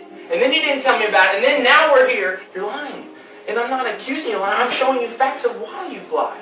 Your story doesn't add up. Then, after almost 5 hours of interrogation... Thank you, Becky. Good luck to you, okay? They arrest Becky. 47-year-old Elizabeth Foxdor was arrested and charged with obstruction of justice. Robbie Dorr's wife tonight is in jail on no bond for deleting a phone call she allegedly received before calling 911. At what point did you understand that Becky was beginning to be associated with your best friend Robbie's murder? The day of the funeral, something was off. You know, she wasn't grieving. She wasn't showing any emotion. And then when they picked her up for questioning, the light come on. And that's when you knew. I thought it all started to make sense. Because things weren't piecing together. I didn't know why someone would do this. But then they brought her in for questioning and I was like, it kind of makes sense. I'm just thinking, they've got it all wrong. She has nothing to gain from this. She has no motives for it. Police say Foxdor is not a suspect in her husband's murder. Becky was arrested and charged with obstruction of justice, but she pleaded not guilty to those charges. So many are wondering who committed the murder. Meanwhile, during Becky's lengthy interrogation, just a few rooms away, Larry Richmond Jr. asks to speak with the detectives again. What's up? They said you wanted to talk to us. Larry Richmond Jr. initially told them that he didn't know anything about that firearm. After doing that, it was clear that Larry Richmond Jr. realized that they knew more than he thought they did. I don't know anything about the murder. Okay. I don't know, but I did take the gun from my workplace. Okay. Where's the gun now? Probably at Mandy's house. Why would it be Mandy's house? Because that's where my daddy put it. Is that the gun? Yes, sir. We took this from your phone. Looking at Larry Richmond Jr.'s phone, there is a string of text messages where Larry Richmond Sr. continuously asks Larry Richmond Jr. about the Peacemaker, which we would later discover was the nickname that Larry Richmond Sr. had given to the Taurus judge. The interrogators say, do you want to be like your father? Do you want to go to jail for 22 years? Do you want to miss your kids growing up just like your father did? It stops here. It stops now. And he's fully cooperative at that point. He said his father, Larry Richmond Sr., had told him at some point, if anything ever happens, I have firearms buried in the backyard. Detectives head to Mandy's house and dig up 3 firearms with the serial numbers scratched off. They even discover surveillance footage of Larry Sr. walking to the backyard, allegedly carrying this tote bag full of guns, but the Taurus judge is not found. When my mom, Mandy, was released, she was freaking out. Her fiance had buried guns that she knows he's not allowed to have in our backyard, which is where we buried our pet cat at some point. So that was also not great. You didn't know he had any guns? No. Did he ever make you feel unsafe? Never. He not once did that man ever make me feel unsafe. He just made me feel loved. An Evansville man convicted of murder more than 20 years ago finds himself back in police custody tonight. Larry Richmond Sr. is charged with multiple counts of felony weapon possession and is placed in jail. Becky is also in jail on her obstruction of justice charge. Yet police say there is nothing that specifically connects Larry Sr. and Becky to Robbie's death besides that deleted phone call from the night of the murder. So while Becky is being questioned by investigators at the police station, her son Nathan makes a discovery at the home. He called and said he found a card with a note in it. I told him to hold on to that card. I was going to call the detective to come pick it up. I was going through condolence cards. Okay. And I found a card from Larry, which I then later found out that he had also been picked up, Larry Richmond. Mm-hmm. And it was a condolence from him and my Aunt Amanda. And there was a little slip of paper, ripped notebook paper that said, we need to talk, with his phone number and Larry. Detectives start thinking, oh, he's reaching out to talk to Becky. And it changes everything as far as, wait a second, he's looking to communicate. It looks like he had written it on the corner of like a notebook piece of paper and ripped it out. So it's more kind of a last second thing. It wasn't written in the card. I think it was put in after, like Mandy and him signed it. Okay. Because he's the one that presented it to my mother. He gripped that thing all the way up until it passed into my mother's hand. Why do you think he tried to reach out to you after the funeral? I have and no slip clue. that note inside the card that said I we have have no to talk. clue. I was told about it, but I never got it. I never saw it. It was never actually given to me. I don't think that there was ever pressure that my mom had committed the murder herself. But I think it started to make a little bit more sense that, someone who's already been convicted of murder could do it again. Your Aunt Mandy and Larry, do you know anything about their relationship? I've only honestly met Larry a handful of maybe 5 times. Okay. Like Thanksgiving, Christmas. When he interacts, He's what's kind his of personality? standoffish. I could tell that he's easily irritated. It was definitely well known with his facial expressions that he was upset about something that was happening. Becky, Robbie, Larry Sr., and Mandy used to go on double dates together, but now one of them is dead, 2 of them are in jail. Detectives have already cleared Mandy of involvement in the murder, but they need to speak with her again. Let me ask you a question. What do you think's going on between Larry and your sister? You're not the only one in this trick bag.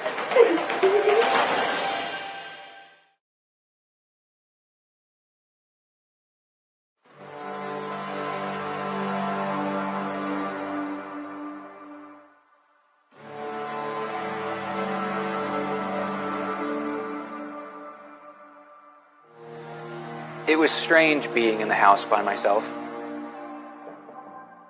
I'm in Rob's house, who is no longer alive, and my mother is in question now for his murder.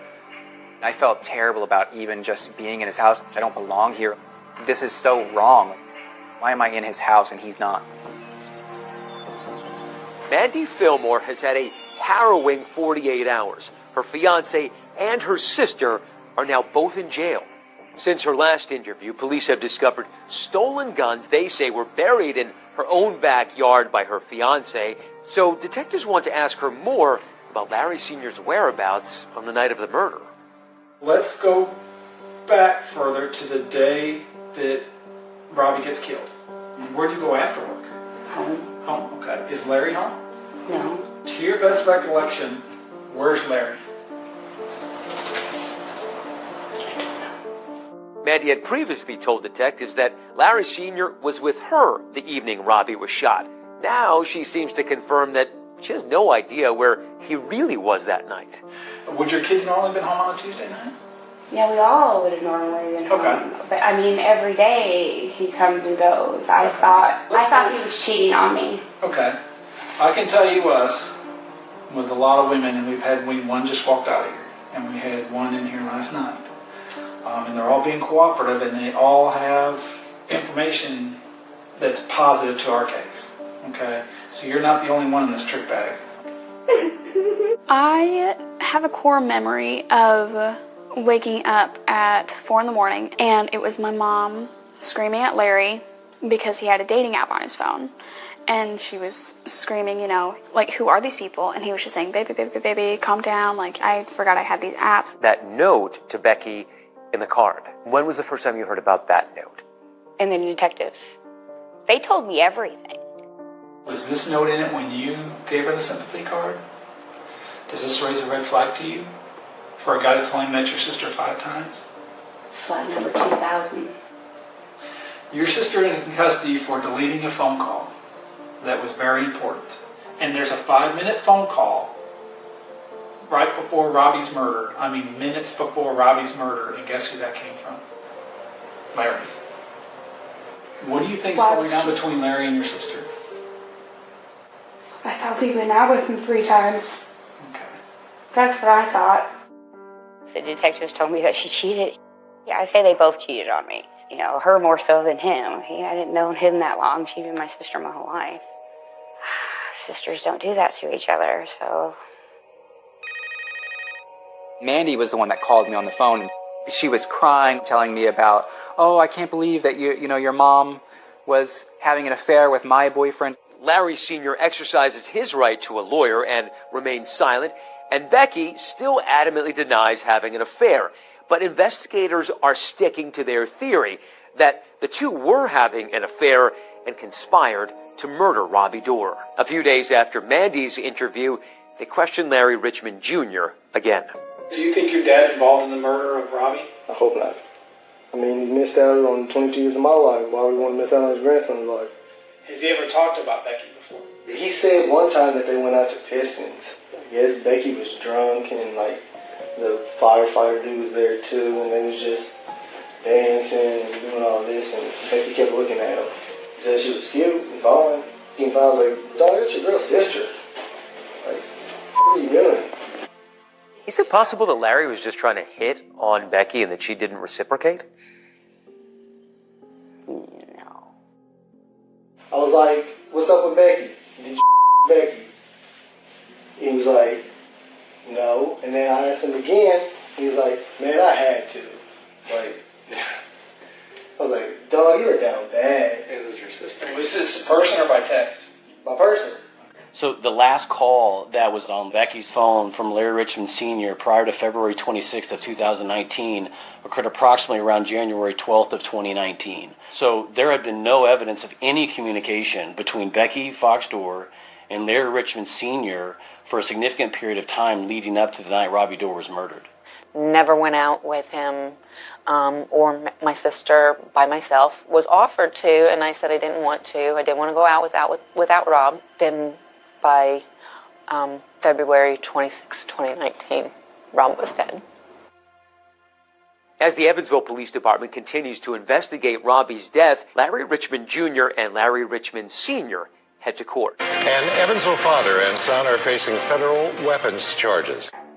Larry Jr. pleads guilty to his stolen weapons charges and serves no time in jail, while Larry Sr. pleads guilty to multiple counts of felony firearms possession and is sentenced to 5 years in prison. And 7 months after Becky was charged with obstruction of justice for deleting that phone call from the DA's office, a shocking announcement. Our top story tonight, charges have been dropped against the wife of a murdered Evansville firefighter 7 months after they were filed. We thought here police were onto something, had made an arrest, and then suddenly they're letting her go. What do they know? They're not telling us. It seemed like our life was starting to get more normal again, but it also kind of felt like it's not over. The obstruction of justice charge against Becky may have been dropped, but Robbie's daughter remained steadfast in her opinion of Becky. I immediately took possession of my dad's estate. I know this sounds really crappy, but I kind of just took everything. I eventually sold the house and I let the car get repoed. I just didn't want her to have it. It's like, no, you don't deserve this. You don't deserve to be where my dad laid his head. No. I just lost my husband. Honestly, the only thing that I wanted was the car that was given to me as a gift for my wedding from Rob. That was it. That's all I wanted. At this point, police do not have a suspect. They do not have a murder weapon. And we're wondering, what is the next step? In this case, the location data matches up with the surveillance footage. You're starting to see the entire picture.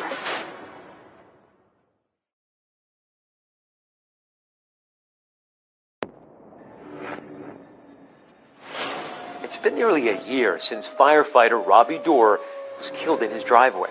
His wife Becky hearing the gunshots. Robbie! So far, no arrests have been made for Robbie's murder, and for his family, the wait for justice is taking a toll. It didn't feel like they were making headway on what happened, and that's when my anger started to really set in. I had to do something and make a big change, so I decided I'd join the Army. I was gone for a year. It was hard because I don't know if my mom's doing okay. Becky's son, Nathan, meets with detectives again, and he tells them that she already has a new man in her life. So she's engaged again. Engaged again? Yes. And like we just discussed, it hasn't even been a year. Correct. She had like 2 boyfriends before this gentleman. Becky tells us she was never engaged, but admits she did date. And I was just waiting for her to say something to me, and I said, Mom, what's that on your hand? She goes, oh, nothing. I call her in a fit of anger, of murdering. Then, on the 1-year anniversary of Robbie's killing, a surprise announcement. Police name a person of interest in the case. 41-year-old Evansville resident Larry Holly Richmond Sr. Richmond Sr. had a relationship with the Dorr family at the time Robert was executed. Richmond came on our radar back in March of last year after police say that some guns were found buried outside of his home in his backyard. Now, as we've reported, Richmond was convicted of murder more than 20 years ago. Authorities believe Larry Sr.'s cell phone could provide critical clues in the case, so they get a search warrant and seize it. I'm John Carter. I'm a criminal investigator with the High-Tech Crime Unit out of the Vanderbilt County Prosecutor's Office. In early 2021, we were provided with a device that belonged to Larry Richmond Sr. But there's a big problem here. Police don't have the passcode to get into his phone. In this particular case, we applied the algorithm to the phone. The computers will literally run every possibility of passwords you can imagine. That takes a long time. In this case, it takes months, but then they hit pay dirt. One day we came in and a potential passcode had been found. I was calling everybody from the Evansville Police Department, letting them know that we had found the passcode to the phone. Investigators are finally able to get inside of Larry Richmond Sr.'s phone to see what's inside of it. And what they said they find is pretty interesting. We were able to see his location data that put him near the scene of the crime at approximately 6:35 p.m., approximately 20 minutes prior to the murder. We then had him traveling north and turning his phone off at approximately 6:54 p.m., and then turning his phone back on at approximately 7:20 p.m. near a gas station. During the course of our examination of the digital evidence, we discovered that Larry Richmond Sr. was using a police scanner app that's going to raise a lot of questions that need answers. Larry Richmond Sr. listens to the police scanner app both before and after the murder. We were able to see that he was looking at the news. There's a popular Facebook site in Evansville called Evansville Watch. He was reviewing that. And also, notably, he was looking at photos of Robbie Dorr. There were a lot of cached images that his phone was saving from Robbie Dorr's Facebook. Authorities recover a call log from Larry Sr.'s iPhone that shows he allegedly made several calls to Becky in the weeks before Robbie's murder. In Larry Richmond's case, his entire phone, he deleted almost everything in it, but we can see everything that's also been deleted that hasn't been overwritten. So December of 2018 to the murder date, they had 12 phone calls and some text messages. Some of those calls only lasted seconds. If I answered, it wasn't answered and hung up. You know what I'm saying? Because I didn't realize that there was even that many. He is the fiancé of your sister. Are you thinking that maybe he was in love with you? I never got the impression that he was interested. Authorities get a tip from an inmate who, according to a police report, alleges Larry Sr. confirmed having an affair with Becky, and more importantly, even claims that Larry Sr. confessed to killing Robbie. What possible reason would he have to tell a cellmate after he was arrested for the gun charges that he murdered Rob and that he was having an affair with you? I don't have an answer for that because that never happened. Do you think his cellmate was lying about it? He had to have been. I don't have, I can't tell you something I don't know. So things that were happening point closer and closer to Larry Richmond Sr. being the person that we need to be looking at. 3 years after Robbie's murder, Evansville authorities finally make their move. A short while ago, Larry Richmond Sr. and Elizabeth Fox Dorr were charged with the murder of Robbie. Larry Richmond Sr. and Becky were charged with murder and conspiracy to commit murder. They pled not guilty to all the charges. When they finally told me they were going to charge both of them with murder, I was like, all right, let's go. We've got this. They believe that she was part of the murder. At the time, I was thinking, they've got it all wrong. They're wasting their time. What the prosecution is saying is that you conspired with your sister's fiancé to murder your husband. But I didn't. Court TV's newest case, a good one, folks, the firefighter wife murder trial in Indiana. It's the state of Indiana versus Elizabeth Fox Dorr. So why are they talking about Barbie? He calls her Barbie, and then at the end, signs that you know who. I'm not Barbie.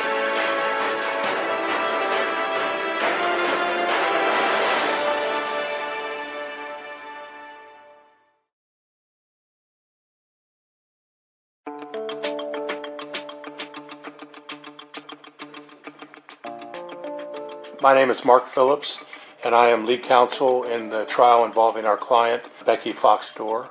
My name is Rob Phillips, and I'm the co-counsel. I've been working with my dad for 9 years. We've tried several of these kinds of cases. It's been a while in Vanderburgh County that I can think of this big a trial. This is a big deal because it had everything, sex, murder. This is the first case I've tried as the elected prosecutor, so the stakes were very high. Stan is the prior elected prosecutor and has tried hundreds of murder cases, so I knew just who to try this case with. I think I said during the beginning, not totally kidding, if we lose this case, your career's over. Since this is the first trial in the county to allow TV cameras in court, what is already a lightning rod of a murder case gets even more attention. The public, these are details that they have wanted to know for years, are finally coming to light because there are cameras in the courtroom. Did it make it much harder that this was all televised? There were times that I really wished that the camera was not on me. I have no control. I'm a monster to everybody now, and that's not the person I am. Elizabeth Fox Dorr is charged with murder and conspiring with Larry Richmond to commit that murder. Her trial is scheduled to be heard first. She's pleaded not guilty. If she's convicted, she could face up to life in prison. So we're now at Becky's trial, but because she is charged with conspiracy to commit murder, the jury is hearing a lot about Larry Richmond Sr., who has his own separate trial scheduled for next year. Larry Richmond is not literally on trial here, but in a sense he is, because to prove there's a conspiracy and that she conspired with him to have her husband killed, we have to show that he did in fact kill her husband. You won't hear one piece of evidence that says they were lovers. That's speculation and supposition. There is no evidence that Becky Dorr knowingly or intentionally aided, induced, or caused Larry Richmond Sr. to commit the offense of murder. That evidence doesn't exist. Their actions were very much linked, and that's what makes it a conspiracy case. Essentially what police and prosecution were saying is that you didn't pull the trigger to kill Robbie, but you set it all up. No. I had nothing to do with it. Nothing at all. A guard at the jail where Becky and Larry were held before trial tells of a mysterious note attached to, of all things, a packet of ramen noodles. And it's addressed to someone named Barbie. In prison slang, this is called a kite. Inmates will tape kites to the top of ramen noodle packs, and they'll give them to the laundry workers, pretty much as payment to pass it on. The inmate workers find the packet with the note attached to it and immediately give this to their supervisor, who's a correctional officer. I ask that the witness be allowed to read Exhibit 91 to the jury. Hello, Barbie. Just wanted to drop you a line or two. They will bring plea after plea. Don't fall for it. Keep your head up and go to trial. He calls her Barbie, and then at the end signs that you know who, and he's talking about not testifying at trial. A handwriting expert for the prosecution claims that the handwriting on the condolence card matches that of the handwriting on the ramen packet addressed to Barbie. Were you also asked to make a determination regarding who authored the letter to Barbie? Yes. And what was your determination? That one person wrote both of those documents. And so we knew that it came from Larry Richmond Sr. A Barbie letter. I didn't initiate that, and I'm not Barbie, so you get what I'm saying? I've never initiated any contact with him, ever. Ever. The prosecution keeps the focus on Larry Richmond Sr. and where they allege he was on the night of the murder. They have a phone conversation around that time that lasts for 4 minutes and 18 seconds, and then he turns his phone off. His phone's completely black with no data at all. The murder happens, and then his phone comes back on as he's walking into the Circle K. Around 7:12 p.m., Larry Richmond Sr. Pulls up in a Ford Taurus and soon after enters the store and then leaves. He knows the news that a firefighter was shot because he's listening to a police scanner app.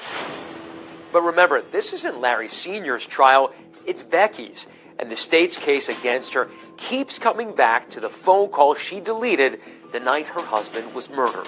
Just 15 minutes before Robbie Dorr was ambushed and killed, the defendant spoke with Larry Richmond Sr. on the phone. As soon as the defendant was finished talking to Larry Richmond Sr., she deleted that phone call. Were any other phone calls deleted around this date time? There were no deleted phone calls on February the 26th of 2019 other than the deleted phone call from the contact known as Larry Holly. ABC News reached out to Larry Richmond Sr. and his attorney to ask about his relationship with Becky and the allegations authorities have made against him. They declined to comment, and Larry Sr. has pleaded not guilty to the murder and conspiracy charges against him. The defendant in this case, Elizabeth Fox Dorr, thought she could delete a phone call and get away with murder.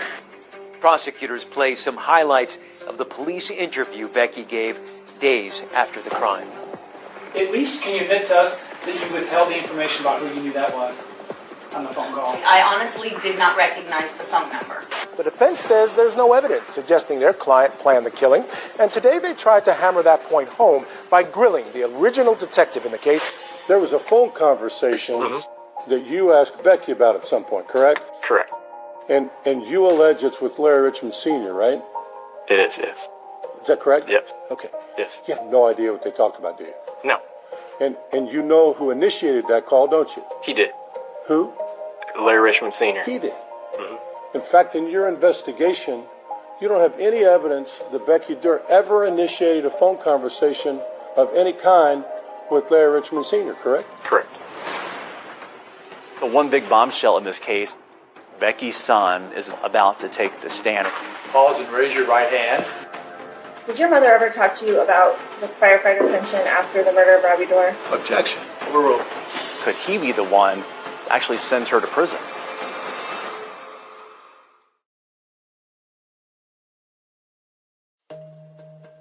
It has been a day of motions and objections from the defense as nearly 10 people testify in the case. Judge, I'm going to object to the form of the question. I object to the card for the same reasons I objected in previous hearings. I have a new objection based on his answer. Excuse me, I'm going to object. May we approach? Fox Dorr and Richmond Sr. may have been romantically involved.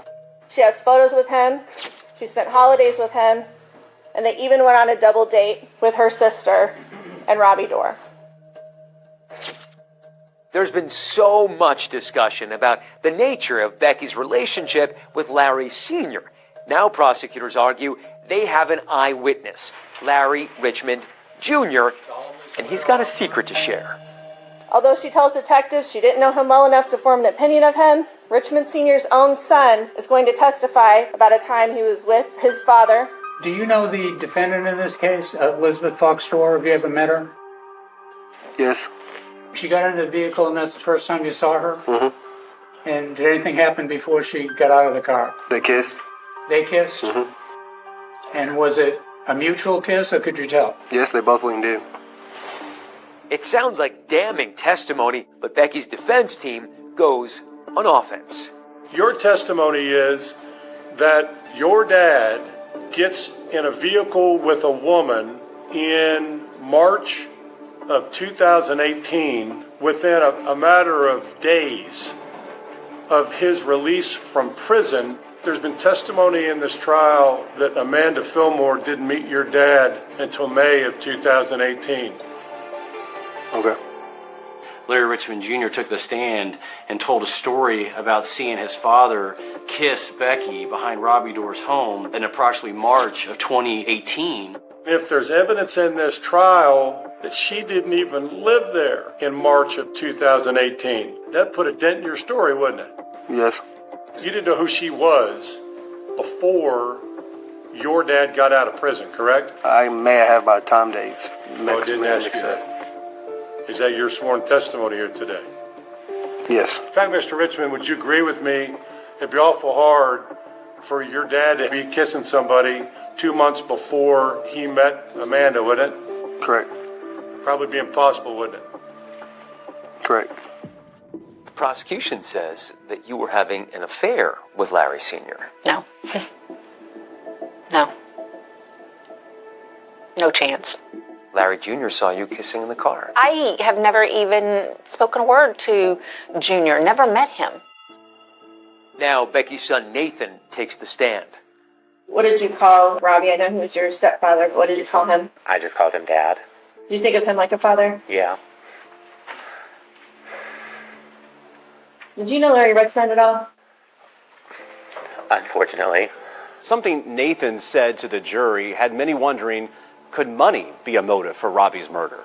The evidence will suggest her motive was financial gain with her immediate interest in the firefighter pension. Did your mother ever talk to you about the firefighter pension after the murder of Robbie Dorr? Yes. And when's the first time she brought that conversation up? From my remembrance, almost the same night. And how many times did you say that she talked to you about it? We had a conversation about it daily, and I got frustrated several times, and I was like, Mom, there are procedures we have to go through to get to that point. Why are so many people blaming you, even your own son? I don't have an answer for that. You know your mom was not a beneficiary for purposes of any financial benefit, correct? I don't know who's beneficiary on anything. If you were to learn that your mom had no financial interest as a result of Robbie's death, would that surprise you? I mean, no. Were you awarded any of Rob's pension? No. I didn't want anything. I never asked for anything. Lindsay was his beneficiary for everything. I didn't have a problem with it. I didn't want anything. The most significant evidence in this case was an eyewitness testimony. The most significant by far would have been the phone call that was deleted. Why that night did you delete Larry's phone? It is a habit for me to delete phone calls because Larry's not a person I normally talk to, so I delete it. You're aware that your mom would frequently delete phone calls, correct? All the time. All the time. I mean, she would delete a phone call right in front of me. There is a trail that points back to you. The only reason why is because I took a phone call, I erased a phone call. Over 6 days, over 20 witnesses testified in this trial. Sons, a daughter, a sister, but not the defendant. In this case, Becky didn't testify. Becky maintained her conviction the entire time that she had no involvement in this crime. They don't want you to listen to the truth. I felt like I just listened to a screenplay of a crime novel that was based entirely on fiction. And now, on behalf of the state of Indiana, I ask you to return the only verdict that's justified by the evidence in this case: murder and conspiracy to commit murder. With that, you may begin your deliberation. All right. During a wait for the verdict, the jury is out and tensions are high. You're sitting with a client. Her life is going to change in the matter of seconds. And I held Nathan's hand and I closed my eyes. And tears just start flowing.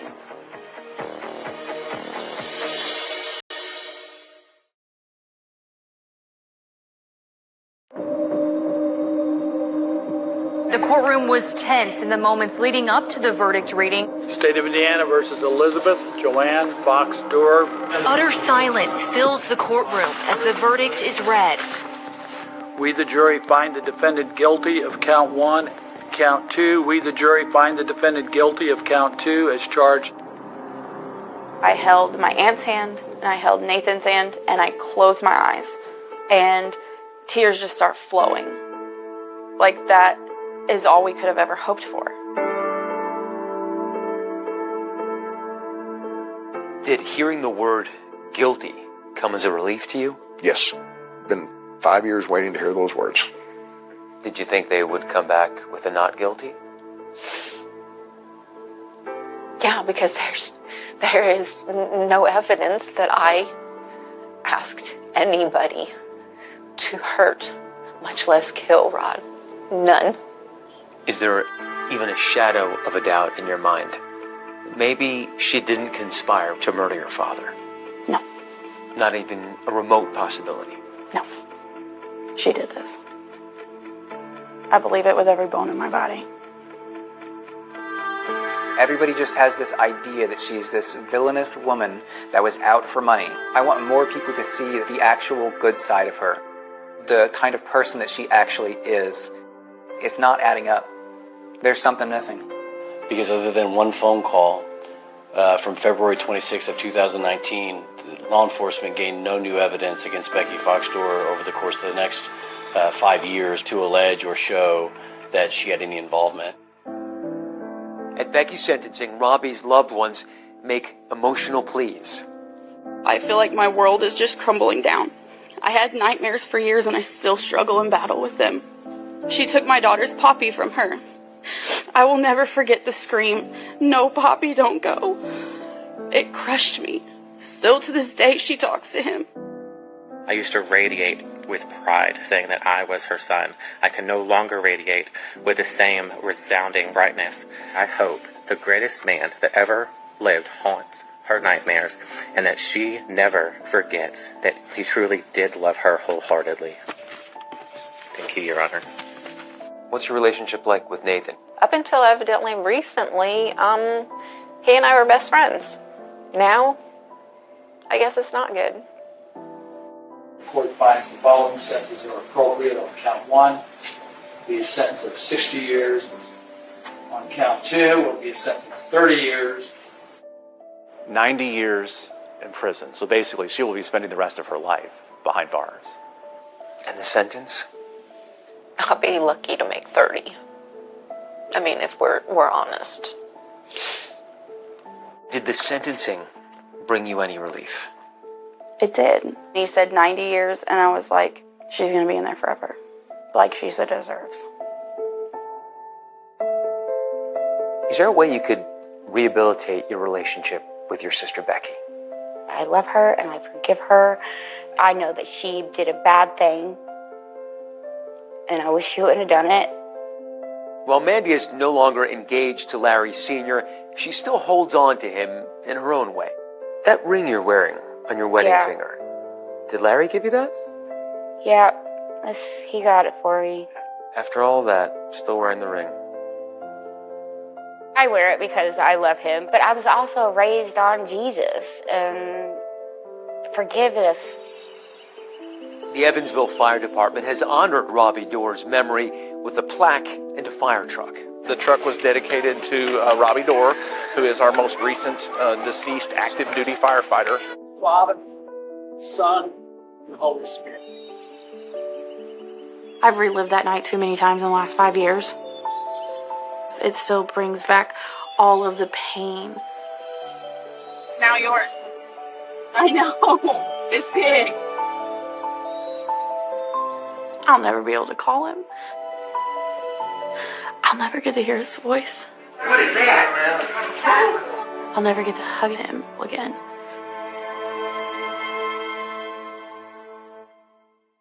Becky Foxdor is currently in prison. She says she's planning on appealing her conviction. Her alleged lover and the accused gunman, Larry Richmond Sr., is scheduled to go to trial in May of 2025. He declined to be interviewed. That's our program for tonight. Thanks so much for watching. I'm Deborah Roberts. And I'm David Muir from all of us here at 2020 and ABC News. Good night.